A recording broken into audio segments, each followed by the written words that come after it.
નમસ્કાર. હું ડૉક્ટર કેવલ અંધારિયા, શ્રીમતી MNK દલાલ એજ્યુકેશન કોલેજમાં આસિસ્ટન્ટ પ્રોફેસર. મારી સાથે છે ધર્મેન્દ્રભાઈ, જેમનો પરિચય આપશે. નમસ્કાર, હું ડૉક્ટર ધર્મેન્દ્ર બુમતારિયા, એજી ટીચર્સ કોલેજ અમદાવાદ ખાતે આસિસ્ટન્ટ પ્રોફેસર તરીકે ફરજ બજાવું છું. હવે પછી ચેતનભાઈ પટેલ તેમનો પરિચય આપશે. નમસ્કાર, હું ચેતન પટેલ, શ્રીમતી MNK દલાલ એજ્યુકેશન કોલેજ ફોર વિમેનમાં અધ્યાપક સહાયક તરીકે કાર્યરત છું. મિત્રો, આપ સૌ પરીક્ષાલક્ષી તૈયારીઓમાં પડ્યા હશો. આ પરીક્ષાલક્ષી તૈયારીઓ દરમિયાન શિક્ષાર્થના માધ્યમથી આપ સૌને વિવિધ પ્રશ્નપત્રનું વિહંગાવલોકન થઈ જાય અને ઓછા સમયમાં સમગ્ર પેપરનું પુનરાવર્તન થઈ જાય તેવો એક સ્તુત્ય કાર્યક્રમનું આયોજન થયું છે. અને તે હેતુસર આજે અમે અહીં ઉપસ્થિત થયા છીએ. આમ તો સમગ્ર સેમેસ્ટર દરમિયાન આપ સૌએ સરસ રીતે અભ્યાસ કર્યો જ છે, સતત વાંચન ચિંતન કરતા જ રહ્યા હશો. પરંતુ જ્યારે આપણે પરીક્ષાની તૈયારીઓ કરીએ છીએ ત્યારે તે તૈયારીઓ થોડી અલગ પ્રકારની હોય છે. કારણ કે આખા સેમેસ્ટર દરમિયાન આપણે જે શીખ્યા છીએ, જે સમજ્યા છીએ, તેનો નિચોડ આપણે માત્ર 3 કલાકમાં લેખિત સ્વરૂપે આપવાનો હોય છે.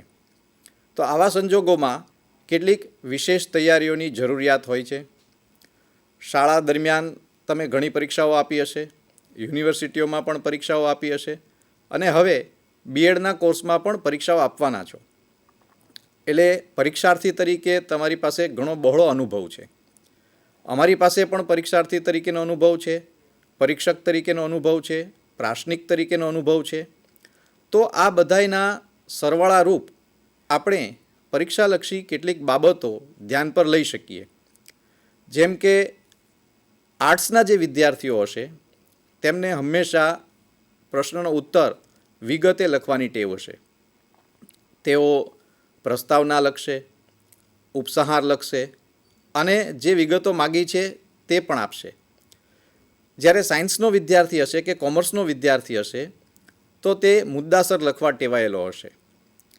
પરંતુ શિક્ષણની વિદ્યાશાખા આપણા બીએડનો અભ્યાસક્રમ અને તેમાં લેવાતી પરીક્ષાઓ તેમાં કેવી રીતે પ્રેઝન્ટેશન થવું જોઈએ એ આપણે શરૂઆતમાં સમજી લઈએ અને પછી આપણા પેપર અંતર્ગત તેનો ઓવરવ્યૂ મેળવવા માટે અધ્યયતાના મનોવિજ્ઞાનનું વિહંગાવલોકન કરીએ.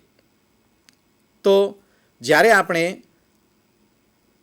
પેપર લખી રહ્યા હોઈએ છીએ ત્યારે ખાસ સમયનું ધ્યાન રાખવાનું છે. જેટલું માગ્યું છે તેટલું જ આપવાનું છે.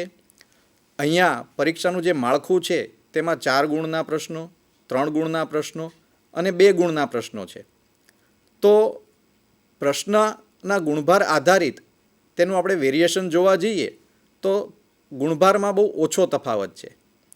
એટલે ક્યાં કેટલું લખવું તે નિર્ધારિત કરવું પરીક્ષાર્થી તરીકે કદાચ કઠિન હોય છે. તેમ છતાં આપણે ગુણભારને ધ્યાનમાં લેવાના છે. જેટલું માગ્યું છે એટલું જ આપવાનું છે. જો 4 માર્કનો પ્રશ્ન હોય તો આપણે પ્રસ્તાવના લખીએ, ઉપસંહાર લખીએ એ યોગ્ય ગણાય.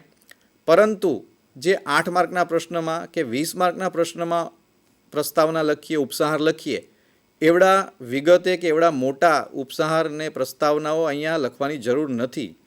જો તમે એવું કરશો તો સમય ઘટશે. આવી ફરિયાદો અનેકવાર ભૂતકાળમાં અમે સાંભળી છે. બીજું, જે માગ્યું છે એ જ લખો. એટલે ઘણી વખત વિદ્યાર્થીઓ એવું કરી દે છે કે જે મુખ્ય મુદ્દો પૂછ્યો છે એની સાથે જોડાયેલા અન્ય મુદ્દાઓ પણ તે લખી દેતા હોય છે. તો એના કોઈ ગુણ તમને મળવાના નથી. એટલે જેટલું તમને પૂછ્યું છે એ જ તમે દર્શાવો એવી આશા હોય છે. તો આવી બાબતો ધ્યાન પર લેશો. અને હવે આપણે શરૂ કરીએ કેવી રીતે આ આખું પેપર જે છે એ વહેંચાયેલું છે, તેમાં કેવા કેવા ટૉપિક્સ છે અને એ ટૉપિકમાં શું શું વિગતો આવેલી છે અને એને અનુરૂપ કેટલાક નમૂનાના પ્રશ્નોનું પણ આપણે ડિસ્કશન કરશું. તો શરૂઆત આપણે પહેલા એકમથી કરીએ, જેનો દોર સંભાળી રહ્યા છે શ્રી ચેતનભાઈ. તો તાલીમાર્થી મિત્રો, જે અમારા સાથી મિત્રએ વાત કરી કે પહેલા એકમની શરૂઆત, તો પહેલા એકમનું નામ છે મનોવિજ્ઞાનની સંકલ્પના તથા શૈક્ષણિક મનોવિજ્ઞાનની સંકલ્પના, એનું મહત્ત્વ. તો આપણે આજે પહેલા યુનિટમાં 1.1, 1.2, 1.3 અને 1.4 તો આ ચારેય મુદ્દાની ચર્ચા કરવા જઈ રહ્યા છે. તો 1.1માં મનોવિજ્ઞાનની સંકલ્પના જે આપણે જોવાના છે. તો મનોવિજ્ઞાનની સંકલ્પના અહીંયા મનોવિજ્ઞાનના પેપરમાં આપણે પહેલા યુનિટમાં 2 વિભાગ પાડવામાં આવ્યા છે, મનોવિજ્ઞાન અને શૈક્ષણિક મનોવિજ્ઞાન. તો આ બંને વચ્ચે તફાવત છે કે મનોવિજ્ઞાનની જ એક શાખા એ શૈક્ષણિક મનોવિજ્ઞાન છે. તો આપણે એની પહેલાં ચર્ચા કરીએ છીએ. તો જોઈશું 1.1 મનોવિજ્ઞાનની સંકલ્પના. તો મનોવિજ્ઞાનની સંકલ્પના મુખ્યત્વે 2 મુદ્દાઓ પર આધારિત છે, જે છે શાબ્દિક અર્થ અને વ્યાખ્યાઓ. મનોવિજ્ઞાનનો શાબ્દિક અર્થ, ઉદાહરણ તરીકે જોઈએ તો મનોવિજ્ઞાનનો શબ્દની ઉત્પત્તિ જે અંગ્રેજી શબ્દ સાયકોલોજી શબ્દ પરથી આવ્યો છે, જે ગ્રીક ભાષાનો શબ્દ છે. 2 શબ્દોના જોડથી આ શબ્દ રચાયો છે, સાયકી પ્લસ લોજી. તો આ 2 શબ્દના સુમેળથી તો એનો અર્થ પ્રસ્થાપિત કરી શકાય. તો આ રીતે આપણે શાબ્દિક અર્થ આપી શકીએ. ત્યાર પછી મનોવૈજ્ઞાનિકો દ્વારા આપવામાં આવેલી સૈદ્ધાંતિક વ્યાખ્યાઓથી આપણે મનોવિજ્ઞાનનો અર્થ આપી શકીએ. અને આ તમામ વ્યાખ્યાઓ અથવા શાબ્દિક અર્થના નિચોડ થકી આપણે મનોવિજ્ઞાનની સંકલ્પના પ્રસ્થાપિત કરીએ. તો મનોવિજ્ઞાનની સંકલ્પના માટે તમામ વ્યાખ્યાનો નિચોડ તથા એનું મનોવિજ્ઞાનની લાક્ષણિકતાઓ જે આપણે તારવી છે એને આપણે મનોવિજ્ઞાનની સંકલ્પના કહીશું. આગળ વર્તનનો અર્થ. તમારા પેપરમાં બીજા મુદ્દા તરીકે વર્તનનો અર્થ આપવામાં આવ્યો છે. વર્તનના અર્થ તરીકે ક્રિયાત્મક, ભાવાત્મક અને જ્ઞાનાત્મક આમ 3 વિભાગમાં વહેંચી આપવામાં આવ્યું છે. કેટલીક જગ્યાએ માત્ર થતી ક્રિયાઓને પણ વર્તન કહ્યું છે, પણ માત્ર કરવામાં આવતી ક્રિયા, દાખલા તરીકે ચાલવું, દોડવું, કૂદવું વગેરે, પણ એની સાથે સાથે જ્ઞાનાત્મક અને ભાવાત્મક બાબતોને પણ અહીંયા મનોવિજ્ઞાનમાં વર્તન તરીકે જોવામાં આવી છે. તો આપણે એનો પણ સમાવેશ વર્તનના અર્થમાં કરીશું. ત્યાર પછી મનોવિજ્ઞાનની એક શાખા તરીકે શૈક્ષણિક મનોવિજ્ઞાનનો સમાવેશ થાય. તો શૈક્ષણિક મનોવિજ્ઞાનમાં શૈક્ષણિક મનોવિજ્ઞાનની સંકલ્પના એ તમારા પેપરની મુખ્ય હાર્ટ છે કે જે આપણે શિક્ષણ આપવા માટે આપણે એક તાલીમાર્થી તરીકે, એક શિક્ષક તરીકે વર્ગખંડમાં જઈએ છીએ ત્યારે આ શૈક્ષણિક મનોવિજ્ઞાન ખૂબ જરૂરી બને. માટે આપણે શૈક્ષણિક મનોવિજ્ઞાનનું જ્ઞાન હોવું એ ખૂબ જરૂરી છે. તો મનોવિજ્ઞાનની સંકલ્પના થકી ત્યાર પછી શૈક્ષણિક મનોવિજ્ઞાનનું કાર્યક્ષેત્ર. તો કયા કાર્યક્ષેત્રને આધારે શૈક્ષણિક મનોવિજ્ઞાન કાર્ય કરે છે તો એને પણ આપણે ધ્યાનમાં લેવું જોઈએ. જેમાં કાર્યક્ષેત્રના મુખ્ય મુદ્દાઓ આ પ્રમાણે છે, જે છે અધ્યેતા. આપણું મુખ્ય કાર્યક્ષેત્ર જ આપણો તાલીમાર્થી અથવા વિદ્યાર્થી છે. તો વિદ્યાર્થીને ધ્યાનમાં લઈને, એટલે કે અધ્યેતાને ધ્યાનમાં લઈને જ આપણું કાર્ય થવું જોઈએ. ત્યાર પછી છે અધ્યયન અનુભવો. વિદ્યાર્થીઓને કઈ રીતે અધ્યયન અનુભવો પૂરા પાડવા એનું જ્ઞાન આપણને શૈક્ષણિક મનોવિજ્ઞાન થકી પ્રાપ્ત થઈ શકે. અધ્યયનની પ્રક્રિયાઓ. અધ્યાપન કરાવવા માટેની આપણી પ્રક્રિયા, એમાં પદ્ધતિ, પ્રવિધિ વગેરેનો સમાવેશ કરી શકાય કે આપણે વિદ્યાર્થીઓને અધ્યયન પ્રક્રિયા દ્વારા શું શીખવવું છે અને કઈ રીતે શીખવવું છે એ અધ્યયન પ્રક્રિયામાં સમાવેશ કરી શકીએ. ત્યાર પછી અધ્યયનની પરિસ્થિતિ, વર્ગખંડનું વાતાવરણની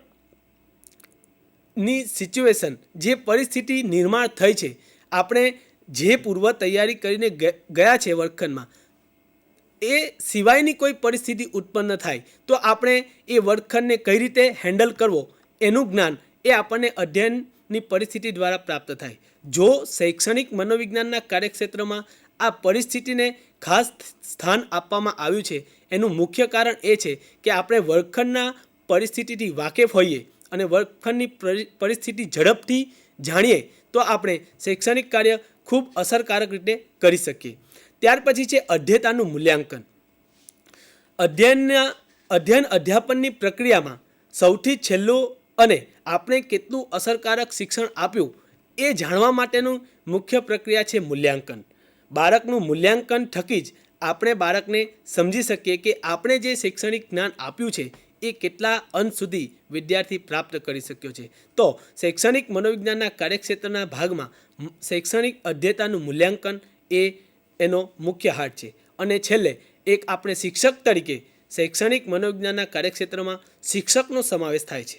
શિક્ષકનો સમાવેશ એ માટે કે એક શિક્ષક જો શૈક્ષણિક મનોવિજ્ઞાનનું જ્ઞાન ધરાવતો હશે તો વર્ગખંડના અનુભવો, અધ્યયતાને ઓળખવા, એની પરિસ્થિતિ, એની પ્રક્રિયા અને મૂલ્યાંકન સુધીના તમામ બાબતોને સરળતાથી પ્રાપ્ત કરી શકશે.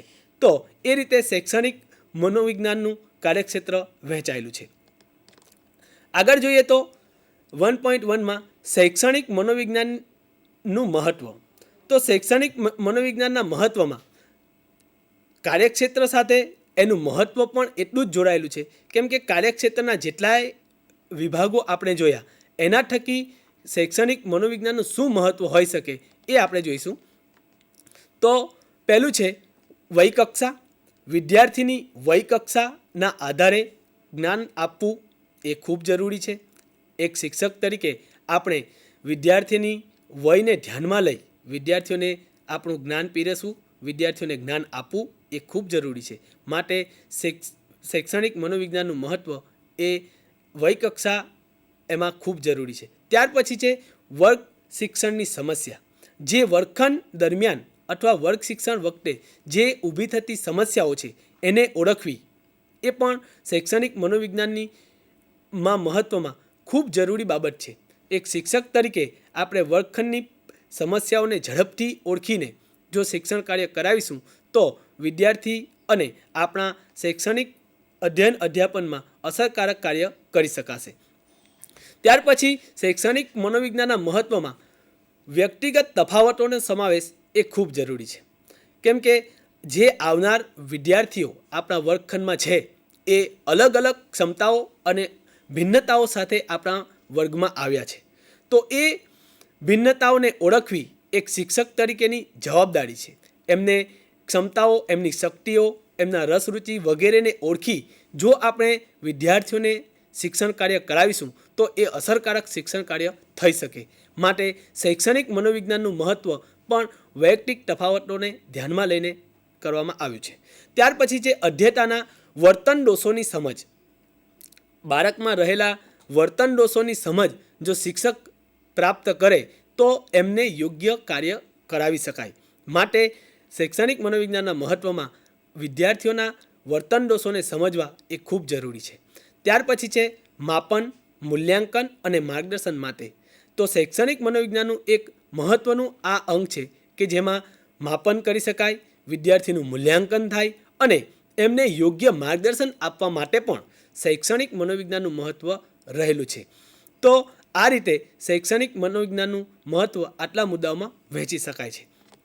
ત્યાર પછી છે 1.2 જે આપણા પ્રથમ યુનિટનો બીજો મુદ્દો છે જેમાં વૃદ્ધિ, વિકાસ અને પરિપક્વતાનો સમાવેશ થાય છે. મુખ્યત્વે વૃદ્ધિ વિકાસમાં વૃદ્ધિની સંકલ્પના અને એના લક્ષણો, બાળકના શરીરના વિકાસને અહીંયા સ્થાન આપવામાં આવ્યું છે. વૃદ્ધિની સંકલ્પનામાં એની વ્યાખ્યાઓ, એના મુખ્ય લક્ષણો કયા હશે એ આપણે ખાસ ધ્યાનમાં લેવાની બાબત છે. ત્યાર પછી છે વિકાસની સંકલ્પના અને એના લક્ષણો, વિકાસની વ્યાખ્યાઓ, શાબ્દિક અર્થ વગેરે સંકલ્પનામાં સમાવેશ કરી શકાય અને એની સાથે સાથે વિકાસના લક્ષણોનો સમાવેશ થાય છે. ત્યાર પછી મહત્ત્વનો મુદ્દો આ જ વિભાગમાં જે છે એ વૃદ્ધિ અને વિકાસનો ભેદ, જે ખૂબ મહત્ત્વની બાબત છે. વૃદ્ધિ અને વિકાસને સામાન્ય રીતે દરેક લોકો એક જ માને છે. ઘણીવાર શબ્દ પ્રયોજન પણ વૃદ્ધિ અને વિકાસ આવો સાથે થતો હોય છે, પણ એમાં ભેદરેખા છે. વૃદ્ધિ એ શારીરિક બાબત છે, જ્યારે વિકાસ એ માનસિક બાબત છે.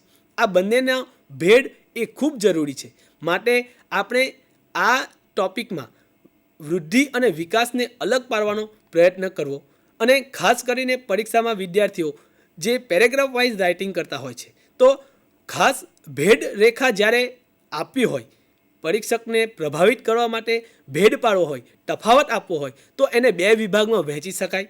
વિદ્યાર્થીઓએ એમના સપ્લિમેન્ટરીમાં 2 વિભાગમાં વહેંચીને ભેદ આપવાનો પ્રયત્ન કરે તો એ અસરકારક રીતે ભેદ આપી શકે. લગભગ એવું અનુભવોથી પ્રાપ્ત થયું છે કે લગભગ રાઇટિંગમાં ભેદ આપતા હોય છે. પહેલું વાક્ય વૃદ્ધિનું હશે, બીજું વિકાસનું હશે.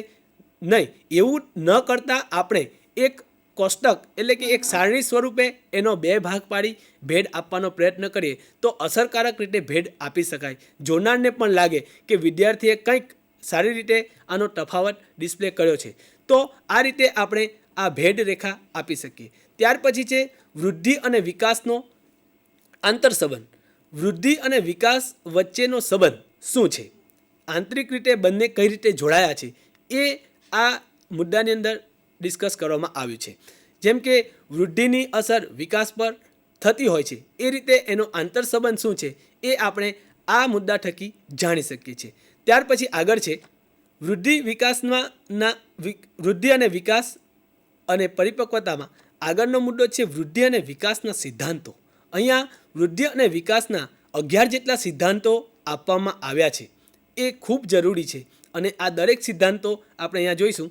તો પહેલું છે ભિન્ન ગતિનો સિદ્ધાંત, વિકાસ ક્રમનો સિદ્ધાંત, વિકાસ દિશાનો સિદ્ધાંત, નિરંતર વિકાસ, સમાન તરાહો એટલે કે ભિન્ન ગતિ, વ્યક્તિએ અલગ અલગ ઝડપે અથવા અલગ અલગ ગતિએ વિકાસ થતો હોય છે. વિકાસ ક્રમ, ચોક્કસ ક્રમે વિકાસ સાધવાની પ્રક્રિયા. વિકાસની દિશાઓ, દરેક વ્યક્તિએ દિશાઓ અલગ અલગ હશે, એના પર ઘણી બધી અસરો જોવા મળશે. વાતાવરણની અસર છે વગેરે જેવી અસરો સામાન્ય રીતે જોવા મળતી હોય છે. નિરંતર વિકાસ, સતત એક ધારો વિકાસ, અને સમાન તરાહો. એ જ રીતે આગળ 6થો નંબર છે સામાન્યથી વિશિષ્ટ પ્રક્રિયાઓ, પરસ્પરનો સંબંધ, એકીકરણનો સિદ્ધાંત, વ્યક્તિગત ભિન્નતાઓનો સિદ્ધાંત, આંતરિક ક્રિયાઓનો સિદ્ધાંત અને પૂર્વ આગાહીઓ. તો આમ વિકાસ, વૃદ્ધિ અને વિકાસના કુલ 11 જેટલા સિદ્ધાંતો અહીંયા આપવામાં આવ્યા છે, અને આ તમામ સિદ્ધાંતોનો નિચોડ આપણે કાઢવાનો હોય છે. ત્યાર પછી છે વૃદ્ધિ વિકાસ અને પરિપક્વતામાં વૃદ્ધિ અને વિકાસ પર અસર કરતા પરિબળો. આ પણ ખાસ મહત્ત્વની બાબત છે, જેમાં 2 મુખ્ય મુદ્દાઓ વારસો અને વાતાવરણ. વૃદ્ધિ અને વિકાસની અસરોમાં વારસાની અસર ખૂબ જોવા મળે છે, અને જે આપણો સાંસ્કૃતિક વારસો છે, આપણા પારિવારિક વારસાઓ છે, એ ખાસ અસર કરતા હોય છે. એની સાથે સાથે વાતાવરણની અસર, વ્યક્તિ અથવા બાળક જે વાતાવરણમાંથી આવ્યું છે એની અસર એના વૃદ્ધિ અને વિકાસ પર મુખ્ય થતી હોય છે. માટે વૃદ્ધિ અને વિકાસના મુખ્ય 2 પરિબળો જેની અસર એમના વૃદ્ધિ અને વિકાસ પર જોવા મળે છે. ત્યાર પછી છે વૃદ્ધિ અને વિકાસના શૈક્ષણિક ફલિતાર્થો, કે વૃદ્ધિ અને વિકાસ થકી એમના શૈક્ષણિક બાબતોમાં કઈ રીતે મહત્ત્વના ફેરફારો આવે છે, એ આપણે એના શૈક્ષણિક ફલિતાર્થો થકી જાણી શકીએ. ત્યાર પછી છે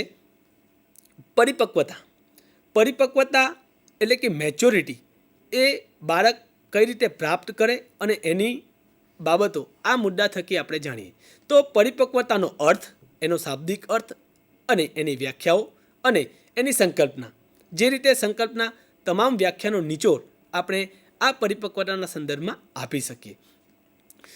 વૃદ્ધિ અને વિકાસ પર પરિપક્વતાની અસર. જે વ્યક્તિ અથવા બાળક જે ઉંમરે એની પરિપક્વતા પ્રાપ્ત કરી છે, એની અસર વૃદ્ધિ અને વિકાસમાં કઈ રીતે થાય છે, એ પણ ખાસ આપણે આ મુદ્દા થકી જાણવાનું છે. પરિપક્વતા અને અધ્યયન આ પણ ખૂબ મહત્ત્વનો મુદ્દો છે, કારણ કે અધ્યયન પર પરિપક્વતાની અસર જોવા મળે છે. ઘણીવાર એવું આપણે આ પરિપક્વતાના સંદર્ભમાં સાંભળતા હશે કે ભણ્યા પણ ગણ્યા નહીં, એવી ઉક્તિ અહીંયા આપણે વારંવાર સાંભળીએ છીએ. તો જે વ્યક્તિ, દાખલા તરીકે અમુક વ્યક્તિ અમુક ઉંમર સુધી જો અભ્યાસ ન કરે પણ પરિપક્વતા થકી પણ ઘણી બધી બાબતો શીખી લેતો હોય છે. એટલે કે બાળકને એના ઉંમર પ્રમાણેનું જ્ઞાન, એના વય પ્રમાણેનું શિક્ષણ આપવું જરૂરી છે, અને એ પ્રમાણે જો શિક્ષણ આપવામાં આવે તો બાળક ઝડપથી અને સારું શિક્ષણ પ્રાપ્ત કરી શકે. તો આ રીતે પરિપક્વતાનો અસર અધ્યયન પર રહેલી છે એ આપણે કહી શકીએ. ત્યાર પછી છે 1.3 માનવ વિકાસના તબક્કાઓ. આ મનોવિજ્ઞાનના સંદર્ભમાં માનવીના વિકાસના કેટલાક તબક્કાઓ અહીંયા આપવામાં આવ્યા છે. જે તબક્કાઓ વય પ્રમાણે એટલે કે ઉંમર પ્રમાણે છે તે આપણે અહીંયા કોષ્ટક દ્વારા સમજીશું. આ સારણી અને કોષ્ટકમાં બતાવ્યા પ્રમાણે ઉંમર અને વર્ષ સાથે એની અવસ્થાઓ એટલે કે તબક્કાઓ જોડાયા છે. તો પહેલું છે ગર્ભથી લઈને જન્મ સુધી એ ગર્ભાવસ્થા એટલે કે ગર્ભાવસ્થાનો તબક્કો કહી શકાય, જેમાં બાળકનો વિકાસ ગર્ભધારણથી લઈને જન્મ સુધી એના તમામ અંગોનો વિકાસ અને વૃદ્ધિનો સમાવેશ આ તબક્કામાં કરી શકાય. બીજું છે જન્મથી 5 વર્ષ સુધી શૈશવકાળ, જે શિશુ અવસ્થા આપણે કહીએ છીએ એ, કે બાળક જન્મ લઈને 5 વર્ષ સુધીની ઉંમરમાં એ શૈશવકાળ તરીકે ઓળખાય છે. ઘણા બધા મનોવૈજ્ઞાનિકો આમાં પણ કેટલાક તબક્કાઓ પાડ્યા છે. જન્મથી 12 મહિના સુધી, ત્યાર પછી 1 થી 2 વર્ષ, આ રીતે અલગ અલગ તબક્કાઓમાં શૈશવકાળને વહેંચવામાં આવ્યો છે. ત્યાર પછી 6 થી 11 વર્ષ કિશોરા અવસ્થા, જેમાં બાળક તરુણા અવસ્થા અને શૈશવકાળના વચ્ચેના સમયગાળાને આપણે કિશોરા અવસ્થા તરીકે ઓળખીએ છીએ. લગભગ આ અવસ્થામાં બાળક શાળાએ જતું હોય છે, અને એટલા માટે 6 થી 11 વર્ષનો સમયગાળો આ અવસ્થામાં આપવામાં આવ્યો છે. ચોથા નંબરે છે 12 થી 18 વર્ષ સુધીનો સમયગાળો, જે તરુણા અવસ્થા તરીકે ઓળખાય છે. ઘણા બધા મનોવૈજ્ઞાનિકો આ અવસ્થામાં ભેદ પાડવાનો પ્રયત્ન કર્યો છે. 11 થી 14, 14 થી 18, આ રીતે એમાં કેટલાક પુસ્તકોમાં તમે જોઈ શકો તો તરુણા અવસ્થામાં 2 થી 3 ભાગ પાડવામાં આવ્યા છે. તો આ અવસ્થા દરમિયાન બાળકનો વિકાસ સૌથી વધુ થતો હોય છે. તો એ માટેની આ અવસ્થા એ તરુણા અવસ્થા છે. ત્યાર પછી છે 19 થી 24 વર્ષ, જે યુવા અવસ્થા તરીકે ઓળખાય છે. જે તરુણા અવસ્થા પછીનો સમયગાળો, જેને આપણે યુવા અવસ્થા તરીકે ઓળખીએ છીએ. તો આ અવસ્થામાં, આ ઉંમરમાં વ્યક્તિ યુવાન એમ આપણે પ્રયોજતા હોઈએ છીએ. ત્યાર પછી છે 25 થી 40 વર્ષ, જે પુખ્ત અવસ્થા, યુવા અવસ્થા પછીનો સમયગાળો, જેમાં વ્યક્તિ લગ્ન સંબંધી જોડાયેલા એટલે કે પુખ્ત વયના હોય છે, પોતાના કાર્યો સાથે જોડાયેલા હોય છે, વ્યવસાયમાં જોડાયા હોય છે વગેરે જેવી આ અવસ્થામાં જોવા મળે છે. ત્યાર પછી છે 40 થી 60 વર્ષ, જે પ્રૌઢ અવસ્થા જે કહેવાય છે, તેને 40 વર્ષથી લઈને 60 વર્ષ સુધીનો સમયગાળો આપવામાં આવ્યો છે. 60 થી મૃત્યુ સુધી એટલે કે 60 વર્ષ પછીનું જીવન, જે આપણે વૃદ્ધા અવસ્થા તરીકે ઓળખીએ છીએ એ, જેમાં રિટાયરમેન્ટનો ગાળો આપણે કહેતા હોઈએ છીએ એ અવસ્થાને આપણે વૃદ્ધા અવસ્થામાં સમાવેશ કરી છે. માનવીય વિકાસના તબક્કાઓમાં મુખ્યત્વે શૈશવકાળના લક્ષણો જેવા મુદ્દાઓનો સમાવેશ થાય છે, જેમાં એના લક્ષણો હશે શૈશવકાળના શૈક્ષણિક ફલિતાર્થો શું છે, કિશોરા અવસ્થાના લક્ષણો, કિશોરા અવસ્થાના શૈક્ષણિક ફલિતાર્થો, તરુણા અવસ્થાના લક્ષણો, તરુણા અવસ્થાના ફલિતાર્થો. તો આ રીતે માનવ વિકાસના તબક્કાઓમાં જે અવસ્થાઓ આપણે આપી છે શૈશવકાળથી લઈને વૃદ્ધા અવસ્થા સુધી, એનો આપણે અહીંયા ઊંડાણપૂર્વક ચર્ચા કરીશું. ત્યાર પછી છે યુવા અવસ્થાના લક્ષણો, પ્રૌઢ અવસ્થાના લક્ષણો અને વૃદ્ધાવસ્થાના લક્ષણો આ માનવ વિકાસના તબક્કાઓમાં સમાવેશ કરવામાં આવ્યો છે. ત્યાર પછી 1.4 તરુણા અવસ્થા, જે આપણે આગળ ચર્ચા કરી એ પ્રમાણે કે સૌથી મહત્ત્વની અવસ્થા, બાળક સૌથી વધારે શીખવા માટે તત્પર અને સૌથી મહત્ત્વની અવસ્થા એ તરુણા અવસ્થા છે. એને આપણે ઊંડાણપૂર્વક આ યુનિટના ભાગરૂપે જોઈશું. તો એમાં છે પહેલું, તરુણા અવસ્થાની વ્યાખ્યા અને એનો અર્થ. તરુણા અવસ્થાની અલગ અલગ મનોવૈજ્ઞાનિકો દ્વારા આપવામાં આવેલી વ્યાખ્યા અને એનો અર્થ આપણે તરુણા અવસ્થાના સંદર્ભમાં જોવાનો છે. ત્યાર પછી તરુણા અવસ્થાની વિશેષતાઓ. ખાસ કરીને તરુણા અવસ્થા એટલા માટે જ કહેવાયું છે કે વ્યક્તિની સૌથી મહત્ત્વની જે અવસ્થા છે એ તરુણા અવસ્થા છે. બાળકનો વિકાસ અને વૃદ્ધિનો સમયગાળો એ મુખ્ય આ છે, જેમાં સંક્રાંતિકાળ તરીકે ઓળખાય કે સૌથી વધારે વિકાસ અને વૃદ્ધિ થતી હોય તો આ સમયની છે. અસ્થિરતાનો ગાળો છે. અલગ અલગ દાખલા તરીકે જોઈએ તો બાળકનું મન આ અવસ્થા દરમિયાન ઝડપથી બદલાતું હોય છે. એક વિચાર કર્યો હોય જવું છે કોઈક જગ્યાએ અને થોડી વાર પછી ફરીથી એ વિચાર કર ચાલો રવા દઈએ, બીજે જઈએ.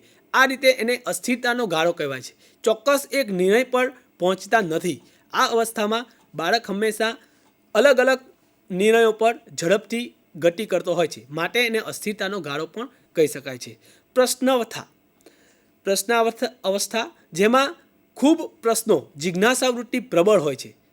નાની નાની બાબતોમાં પ્રશ્નો ઉત્પન્ન થતા હોય છે, માટે આ અવસ્થા, તરુણ અવસ્થામાં આ પ્રશ્ન અવસ્થાનો ગાળો પણ મૂક્યો છે. ત્યાર પછી છે કટોકટીનો ગાળો. સમસ્યાની શરૂઆત આ અવસ્થામાં સૌથી વધુ હોય છે. નાની નાની બાબતોમાં સમસ્યા હોવાથી એને કટોકટીનો ગાળો કહી શકાય છે. ત્યાર પછી છે શારીરિક વિકાસ, એટલે કે તરુણોનો શારીરિક વિકાસ. અને શારીરિક વિકાસના સંદર્ભમાં શરીરની જે ભાગોનો વિકાસ, જે શરીરના ભાગોની વૃદ્ધિ છે એ આપણે શારીરિક વિકાસમાં લઈ શકશું.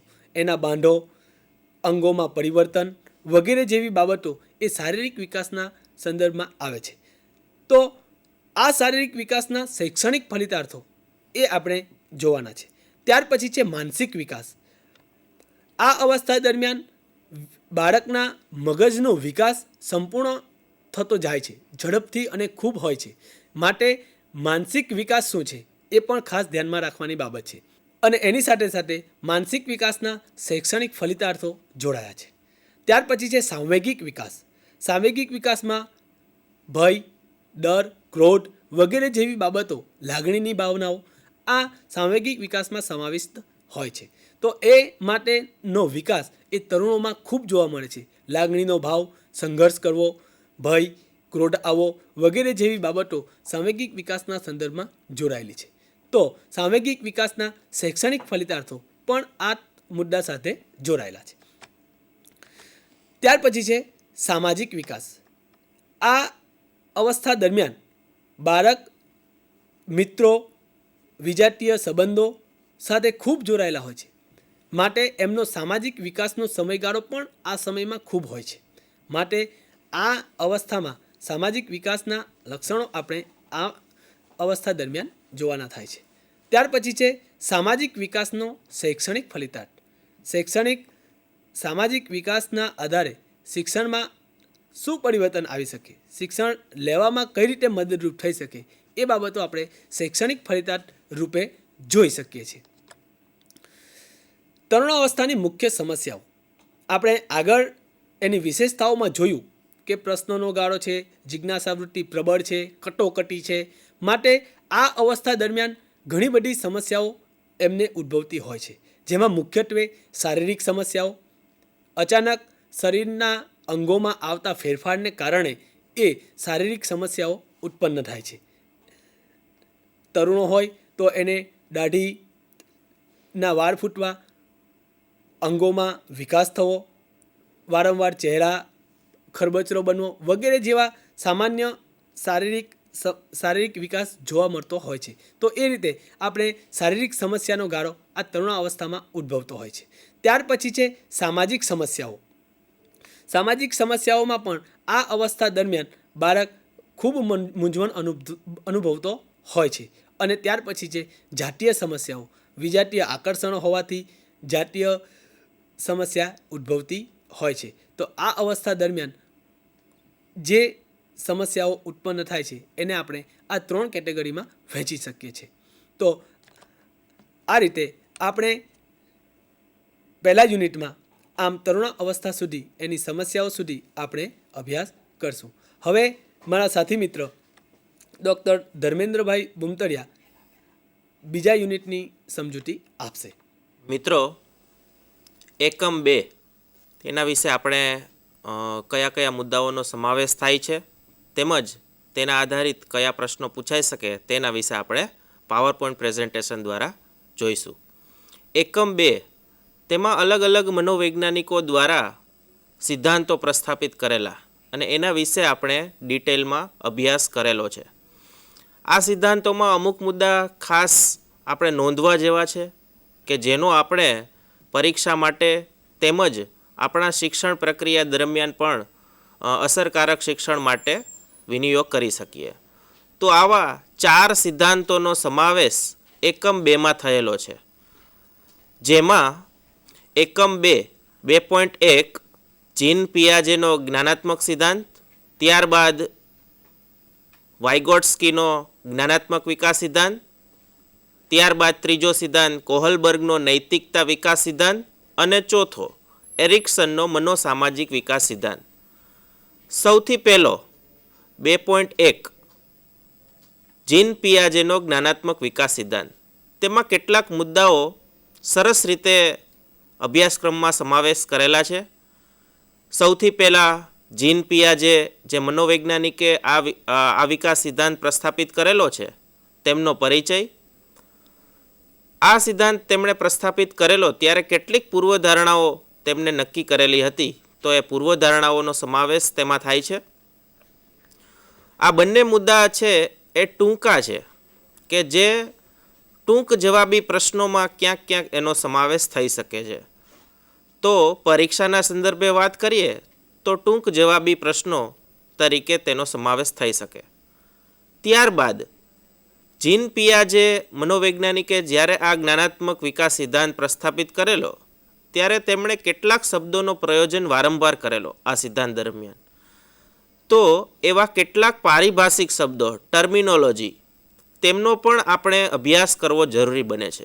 જો આ પારિભાષિક શબ્દોથી આપણે વાકેફ ન હોઈએ તો આ સિદ્ધાંત બરોબર સમજી શકીએ નહીં અને આપણે તેના વિશે ઊંડાણપૂર્વકનો અભ્યાસ કરી શકીએ નહીં. તો આવા કેટલાક પારિભાષિક શબ્દો વિશે જીન પિયાજે રજૂઆત કરેલ તે શબ્દોમાં સૌથી પહેલો પ્રતિક્ષિપ્ત ક્રિયાઓ રિફ્લેક્સિસ, ત્યારબાદ જ્ઞાનાત્મક સંરચના. આ વિકાસ સિદ્ધાંતનો હાર્દ કહી શકાય એ જ્ઞાનાત્મક સંરચના. તેના વિશે જો આપણે ઊંડાણપૂર્વકનો અભ્યાસ કરેલો હોય તો આ જ્ઞાનાત્મક વિકાસ સિદ્ધાંત સમજવામાં આપણને ખૂબ જ સરળતા રહે. ત્યારબાદ સ્કીમા, ત્યારબાદ સંગઠન, ત્યારબાદ રૂપાંતરણ, ત્યાર પછી પરિપાચન, ત્યાર પછી તદયોગ્યતા સ્થાપન, સમતુલા. તો આવા પારિભાષિક શબ્દો ખાસ સમજવા જરૂરી બને છે. એક પ્રશિક્ષણાર્થી તરીકે જીન પિયાજેનો જ્ઞાનાત્મક વિકાસ સિદ્ધાંત સમજવા માટે આ બધા પારિભાષિક શબ્દો જરૂરી બને છે. અને આ પારિભાષિક શબ્દોમાંથી કોઈ એક પારિભાષિક શબ્દ આપણને ટૂંક જવાબી પ્રશ્નો માટે ઉપયોગી બને. એટલે બધા પારિભાષિક શબ્દો વિશેનું જ્ઞાન આપણે પરીક્ષાના સંદર્ભમાં વાત કરીએ તો એ ઉપયોગી બને છે ટૂંક જવાબી પ્રશ્નો માટે.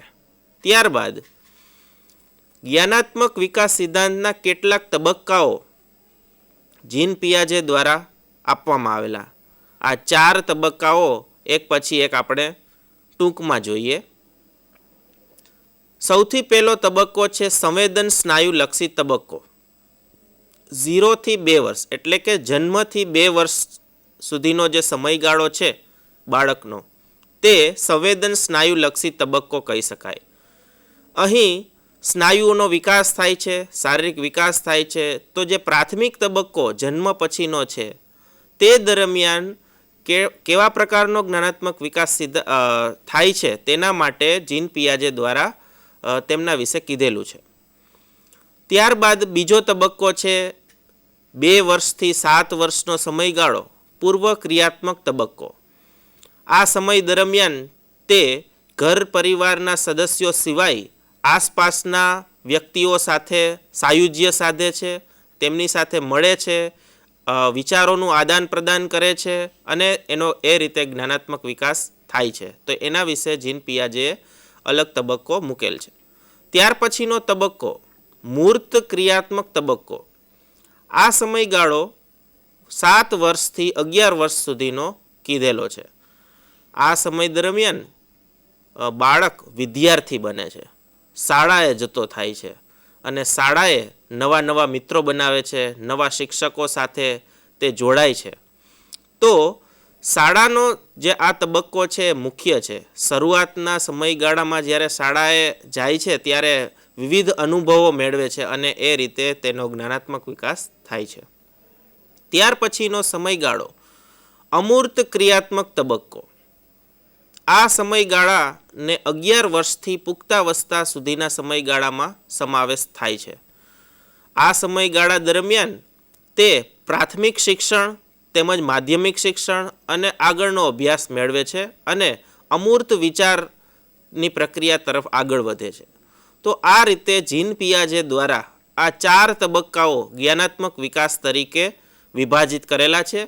અને પરીક્ષાના સંદર્ભમાં વાત કરીએ તો વિસ્તૃત ઉત્તર તરીકે આપણા જે પેપર સ્ટાઇલ છે તેમાં સૌથી મોટો પ્રશ્ન 4 માર્કનો છે. તો આ યુનિટમાંથી 4 માર્કના પ્રશ્ન તરીકે ઉપયોગી થઈ શકે એવો વિસ્તૃત જવાબી પ્રશ્ન તરીકે જીન પિયાજેના જ્ઞાનાત્મક વિકાસના તબક્કાઓનો સમાવેશ કરી શકાય છે. અને જો સરસ રીતે આપણે આની તૈયારી કરેલી હોય તો આપણે પરીક્ષામાં સારું એવું પ્રદર્શન કરી શકીએ છીએ. ત્યાર પછીનો જે મુદ્દો છે જીન પિયાજેના જ્ઞાનાત્મક વિકાસના શૈક્ષણિક ફલિતાર્થો. આ સિદ્ધાંત સમજ્યા બાદ એક શિક્ષક તરીકે વર્ગખંડમાં વિદ્યાર્થીઓ સાથેની આંતરક્રિયા દરમિયાન તેનો જ્ઞાનાત્મક વિકાસ કેટલા પ્રમાણમાં થયો છે, તે કઈ અવસ્થાએ છે, જો આપણને શિક્ષક તરીકે ખ્યાલ હોય તો સારી રીતે આપણે શિક્ષણ પ્રક્રિયામાં એનો ઉપયોગ કરી શકીએ છીએ. તો એવા કેટલાક ફલિતાર્થો કે જે શિક્ષણમાં ઉપયોગી બને એ આ અભ્યાસક્રમમાં સમાવેશ થયેલો છે અને આ સિદ્ધાંતને એ રીતે આપણે ઉપયોગી બનાવી શકીએ છીએ. એ જ રીતે જીન પિયાજે આ જે સિદ્ધાંત રજૂ કરેલો છે તે પોતાના જ બાળકો ઉપર એણે સંશોધન કરેલું છે અને સિદ્ધાંત પ્રસ્થાપિત કરેલો છે. પણ બધા બાળકો માટે લાગુ પાડી શકાય કે કેમ એ પ્રશ્નાર્થ હોય. તો એ સમયે ઘણા મનોવૈજ્ઞાનિકોએ એમનો વિરોધ કરેલો હતો, આ સિદ્ધાંતને અપનાવેલો ન હતો. પણ ત્યારબાદ આ સિદ્ધાંતને એમણે અપનાવેલો અને વ્યવહારુ બનાવવા માટે આ સિદ્ધાંતને ઉપયોગમાં લાવેલો. પણ કેટલીક મર્યાદાઓ રહેલી હતી, તે મર્યાદાઓ પણ આપણે ધ્યાને લેવી જરૂરી બને છે. તો આ રીતે જીન પિયાજેનો જ્ઞાનાત્મક વિકાસ સિદ્ધાંત, તેમાં તેના વિકાસના તબક્કાઓ, પારિભાષિક શબ્દો, શૈક્ષણિક ફલિતાર્થો પરીક્ષાના સંદર્ભમાં ઉપયોગી બને છે. જો સારી રીતે આ 3 મુદ્દાની આપણે તૈયારી કરેલી હોય તો આ મુદ્દાને આપણે સારી રીતે ન્યાય આપી શકીએ છીએ. ત્યાર પછી 2.2 વાઇગોટ્સ્કીનો જ્ઞાનાત્મક વિકાસ સિદ્ધાંત. જે રીતે જીન પિયાજેએ જ્ઞાનાત્મક વિકાસ સિદ્ધાંત આપેલો છે એવી જ રીતે બીજો એક સિદ્ધાંત જ્ઞાનાત્મક વિકાસ સિદ્ધાંત વાઇગોટ્સ્કીએ પણ આપેલો છે. એના સિદ્ધાંતની રજૂઆત આપણા અભ્યાસક્રમના સંદર્ભમાં જોઈએ તો તેમનો ટૂંકો પરિચય, ત્યારબાદ તેમને આપેલી પૂર્વધારણાઓ, જે રીતે જીન પિયાજેના જ્ઞાનાત્મક વિકાસ સિદ્ધાંતમાં પૂર્વધારણાઓ હતી એ જ રીતે વાઇગોટ્સ્કીના સિદ્ધાંતમાં પણ તેમણે કેટલીક પૂર્વધારણાઓ સમાવેશ કરેલ હતી. તો એ પૂર્વધારણાઓ જોવી બને છે. ત્યારબાદ જ્ઞાનાત્મક વિકાસને અસર કરતા કેટલાક પરિબળો, તેમાં મુખ્યત્વે ભાષા તથા ભાષિક વ્યવહાર. ઘણા લોકો પ્રાદેશિક બોલી બોલતા હોય છે, ઘણા માતૃભાષાને સારી રીતે શુદ્ધ ઉચ્ચારણ સાથે બોલતા હોય છે, તો આ ભાષા અથવા તો ભાષિક વ્યવહાર એ જ્ઞાનાત્મક વિકાસને અસર કરે છે. તો એ વાઇગોટ્સ્કીએ જ્ઞાનાત્મક વિકાસને અસર કરતા પરિબળ તરીકે સમાવેશ કરેલો છે. તેમજ વિચારો પુખ્તો કે સમવયસ્કો, તેની સાથે રહેતા મિત્રો, વડીલો, તેમની પણ એટલી જ ભૂમિકા છે જ્ઞાનાત્મક વિકાસના સંદર્ભમાં વાત કરીએ તો. તો આ બંને મુખ્ય પરિબળ તરીકે વાઇગોટ્સ્કીએ ઊંડાણપૂર્વકની રજૂઆત કરેલ છે. ત્યારબાદ સિદ્ધાંત. વાઇગોટ્સ્કીનો જ્ઞાનાત્મક વિકાસ સિદ્ધાંત કેટલાક બાબતો સાથે જોડાયેલો છે અને એ બાબતો એના સિદ્ધાંત તરીકે એમણે પ્રસ્થાપિત કરેલ છે. તે ટૂંકા જવાબ માટે ઉપયોગી બની શકે. ત્યારબાદ વિભાવનાઓ. જે રીતે જ્ઞાનાત્મક વિકાસ સિદ્ધાંત જીન પિયાજેએ રજૂ કરેલ હતો તેમાં કેટલીક પારિભાષિક શબ્દોની વાત આપણે કરી હતી, એવી જ રીતે વાઇગોટ્સ્કીના જ્ઞાનાત્મક વિકાસ સિદ્ધાંતમાં પણ તેમણે રચેલી વિભાવનાઓ બે છે મુખ્ય. એમાં પહેલું છે સંભવિત વિકાસનું ક્ષેત્ર, ઝોન ઓફ પ્રોક્સિમલ ડેવલપમેન્ટ, અને માળખાગત આધાર, સ્કેફોલ્ડિંગ. આ બંને વિભાવનાઓ આ સિદ્ધાંત સમજવા માટે જરૂરી બને છે. ત્યારબાદ શૈક્ષણિક ફલિતાર્થો અને મર્યાદાઓ. વાઇગોટ્સ્કીના જ્ઞાનાત્મક વિકાસ સિદ્ધાંતને વ્યવહારમાં શૈક્ષણિક પ્રક્રિયા દરમિયાન કઈ રીતે ઉપયોગ કરી શકીએ, કઈ રીતે તેનું પ્રયોજન કરી શકીએ, તેના માટેના કેટલાક ઉદાહરણો એટલે શૈક્ષણિક ફલિતાર્થો અને તેમની કેટલીક મર્યાદાઓ. તો 2.2 વાઇગોટ્સ્કીનો જ્ઞાનાત્મક વિકાસ સિદ્ધાંત એ એના પરિચય, પૂર્વધારણાઓ, સિદ્ધાંત, જ્ઞાનાત્મક વિકાસને અસર કરતા પરિબળો, કેટલીક વિભાવનાઓ, શૈક્ષણિક ફલિતાર્થો, તેમાંથી પરીક્ષાના સંદર્ભમાં વાત કરીએ તો તેમનો સિદ્ધાંત, વિભાવનાઓ, શૈક્ષણિક ફલિતાર્થો તેમજ તેમણે જ્ઞાનાત્મક વિકાસને અસર કરતા પરિબળો, ભાષા અને પુખ્તો કે સમવયસ્કોની ભૂમિકા, આ મુદ્દાઓ પરીક્ષાના સંદર્ભમાં ઉપયોગી બને છે. 2.1 અને 2 ની રજૂઆત જોઈ ત્યારબાદ આપણે જોઈ શકીએ છીએ કે બંને જ્ઞાનાત્મક વિકાસ સિદ્ધાંત છે. તો આ બંને જ્ઞાનાત્મક વિકાસ સિદ્ધાંતની તુલના જીન પિયાજેએ જ્યારે જ્ઞાનાત્મક વિકાસ સિદ્ધાંત રજૂ કરેલો ત્યારે એ રજૂઆત અને વાઇગોટ્સ્કીએ જ્ઞાનાત્મક વિકાસ સિદ્ધાંત રજૂ કરેલો તો બંને વચ્ચે શું તફાવત રહેલો છે, બંને વચ્ચે શું ભેદ રહેલો છે, તેના વિશે પણ એક ટૂંક જવાબી પ્રશ્ન 2 કે 3 માર્કમાં પૂછાઈ શકે. તો આ બંને મુદ્દાને અનુરૂપ કેટલાક પ્રશ્નોની મેં રજૂઆત કરી, તેમજ પરીક્ષામાં કઈ રીતે આપણે તૈયારી કરવામાં મદદરૂપ થઈ શકે આ બંને સિદ્ધાંતો, તેની વાત જોઈ. ત્યાર પછીનો મુદ્દો રજૂ કરવા માટે હું સાથી મિત્ર કેવલભાઈ અંધારિયા સાહેબને વિનંતી કરું કે તેઓ રજૂઆત કરે. Thank you Dharmendrabhai. મારા બંને સાથી મિત્રો ચેતનભાઈ તથા ધર્મેન્દ્રભાઈએ ગાગરમાં સાગર પૂરવાનો પ્રયાસ કરેલો છે. એ જ પ્રમાણે હું પણ આગળ વધીશ. અત્યારે હું તમારી સાથે એકમ 2.3 કોહલબર્ગનો નૈતિક વિકાસનો સિદ્ધાંત વિશે વાત કરીશ. મિત્રો, આપણે જાણીએ છીએ કે જો આપણે પૈસાઓ ગુમાવીએ છીએ તો કશું નથી ગુમાવ્યું, ફરીથી કમાઈ શકીએ છીએ. જો આપણે સ્વાસ્થ્ય ગુમાવ્યું છે તો કશું ગુમાવ્યું છે, કારણ કે આપણે એ ફરીથી પ્રાપ્ત કરવું બહુ અઘરું છે. પણ જો આપણે ચારિત્ર ગુમાવ્યું છે તો આપણે સઘળું ગુમાવ્યું છે. અને હાલના સમયમાં તો ચારિત્રવાન હોવું એ બહુ સારી બાબત છે અને સાથે સાથે બહુ અઘરી બાબત પણ છે. પણ એક શિક્ષક તરીકે આપણે આપણા વિદ્યાર્થીઓને ચારિત્રવાન બનાવવાના છે અને ચારિત્રવાન બનાવવા માટે આપણે શું કરવું જોઈએ, કેવી રીતે કરવું જોઈએ, કેવી રીતે ચારિત્ર વિકસતું હોય છે તે જો આપણે જાણવું હોય તો તેના માટે કોહલબર્ગે આપેલો સિદ્ધાંત છે તે સમજવો જોઈએ. તો બહુ ઝડપથી આપણે તેની ચર્ચા પીપીટીના માધ્યમથી કરીએ તો કોહલબર્ગે જે વાત કરી છે તેમાં સૌપ્રથમ આપણે નૈતિક તર્ક અને નૈતિક તર્ક આધારિત ધર્મ સંકટ આ બે બાબતો સમજવી જોઈએ. નૈતિક તર્ક એટલે શું? તો જ્યારે હું કોઈ કાર્ય કરું તો એ સાચું છે કે ખોટું છે તેવો વિચાર કરીએ ત્યારે આપણે નૈતિક તર્ક કરી રહ્યા છીએ તેમ કહેવાય. અને જ્યારે આપણે કોઈ નિર્ણય પર પહોંચવામાં આપણી અંદર રહેલા નૈતિક મૂલ્યોના બાબતમાં સંઘર્ષ અનુભવીએ અને કાર્ય પૂર્ણ કરવા જઈએ ત્યારે કોઈ એક નૈતિક મૂલ્ય આપણે છોડવું પડે, આવી પરિસ્થિતિ ઊભી થઈ હોય તો એને ધર્મ સંકટ કહેવાય. કોહલબર્ગે આવી ધર્મ સંકટવાળી અનેક વાર્તાઓ રચી અને એ વાર્તાઓને આધારે તેમણે જુદા જુદા વ્યક્તિઓનો નૈતિક વિકાસ જાણવા પ્રયત્ન કર્યો. તેમાં બહુ જ પ્રચલિત બનેલી હોય એવી કોઈ વાર્તા હોય તો એ હેઇન્સની વાર્તા છે, જેમાં એક વ્યક્તિ પોતાની બીમાર પત્નીને ઈલાજ માટે દવા લેવા જાય છે. દવાની કિંમત ઘણી વધારે હોય છે, જો કે એની પડતર કિંમત ખૂબ નીચી હોય છે અને એમની પાસે એટલા પૂરતા પૈસા હોતા નથી. જો એ દવા નહીં લઈ જાય તો એની પત્ની મૃત્યુ પામી શકે છે. તો આવા સંજોગોમાં એ મેડિકલ સ્ટોરમાંથી ચોરી કરે છે. તો શું આણે કરેલી ચોરી વ્યાજબી છે? આવા પ્રકારના જે નૈતિક ધર્મ સંકટો ઊભા કરે તેવી વાર્તાઓ દ્વારા તેમણે પોતાના સિદ્ધાંતને પ્રતિસ્થાપિત કરવાનો પ્રયત્ન કરેલો. તેમણે પોતાનો જે સિદ્ધાંત આપ્યો છે તેમાં મુખ્ય 3 સ્તર આપ્યા છે અને દરેક સ્તરમાં 2 અવસ્થાઓ દર્શાવી છે.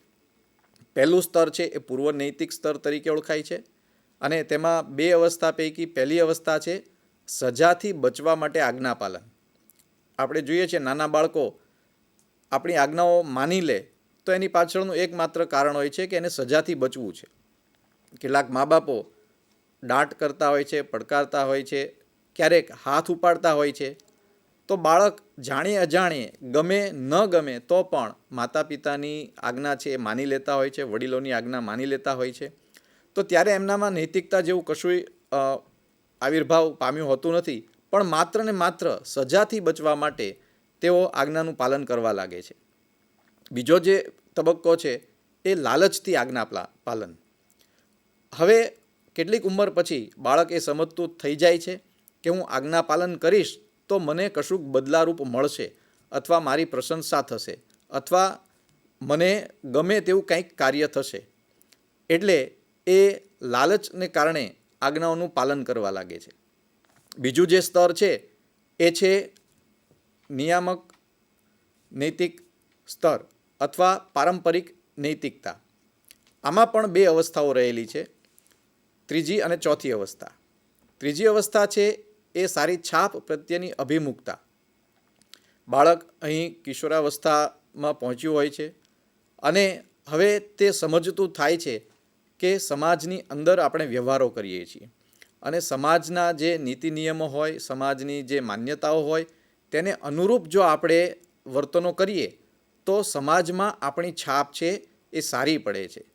એટલે હજી પણ આ તબક્કે પણ નીતિમત્તા સંદર્ભે ખૂબ મોટા વિચારો કે ખૂબ અગત્યની બાબતો તેમના મનમાં પ્રસ્થાપિત થઈ ગઈ હોય તેવું નથી, પરંતુ તેઓ માત્ર ને માત્ર સમાજમાં પોતાની છાપ એક સારા વ્યક્તિ તરીકેની થાય તે માટે થઈને એ સારા કાર્યો કરવા માટે પ્રેરાય છે. ચોથી અવસ્થા છે સામાજિક કાયદા વ્યવસ્થાની અભિમુખતા. બાળક જાણી ગયું હોય છે કે આપણે સમાજમાં રહીએ છીએ, આપણે એકલા અટુલા નથી, આપણા વર્તનો સામાજિક વર્તનો છે અને સમાજે જે કાયદા કાનૂનો બનાવ્યા છે, રીતિ રિવાજો બનાવ્યા છે એની પાછળ ચોક્કસ કારણો છે. તો આ કારણો વ્યાજબી હોય, આપણે એને અનુસરવા પડે એમ વિચાર સાથે એ હવે સામાજિક કાયદાઓ અને વ્યવસ્થાઓ પ્રત્યે અભિમુખ થાય છે. ત્રીજી જે સ્તર છે એ સ્તર છે ઉત્તર પારંપરિક નૈતિકતા અને એમાં તેમના સિદ્ધાંતના છેલ્લા 2 તબક્કાઓ કે અવસ્થાઓ રહેલી છે.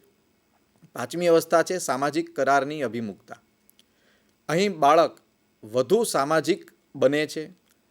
હવે એ સમજતો થાય છે કે સમાજના જે નીતિ નિયમો છે એ સમાજે સાથે મળીને ઘડવાના છે. કોઈ એક વ્યક્તિ સમગ્ર સમાજ માટે નિયમો ઘડી દે, એની નીતિઓ નિર્ધારિત કરી દે એ વ્યાજબી નથી અને માટે ધીરે ધીરે એ સમગ્ર સમાજને એક સાથે જોતો થાય છે, અન્યના વિચારોને સમજતો થાય છે, અન્યના મૂલ્યોને સ્વીકારતો થાય છે. આ પ્રકારે તેની સામાજિક કરારની અભિમુખતા વધે છે. છેલ્લી જે અવસ્થા છે એ સાર્વભૌમિક નૈતિક સિદ્ધાંત પ્રત્યેની અભિમુખતા. હવે અહીંયા એ સર્વજન હિતાય સર્વજન સુખાયની અવસ્થામાં પહોંચે છે. હવે તે તેના સ્વાર્થને છોડી દે છે. હવે તે સમગ્ર સમષ્ટિને સમગ્ર વિશ્વને અનુકૂળ હોય તે પ્રકારની નીતિમત્તાનો વિચાર પોતાનામાં દૃઢ બનાવે છે.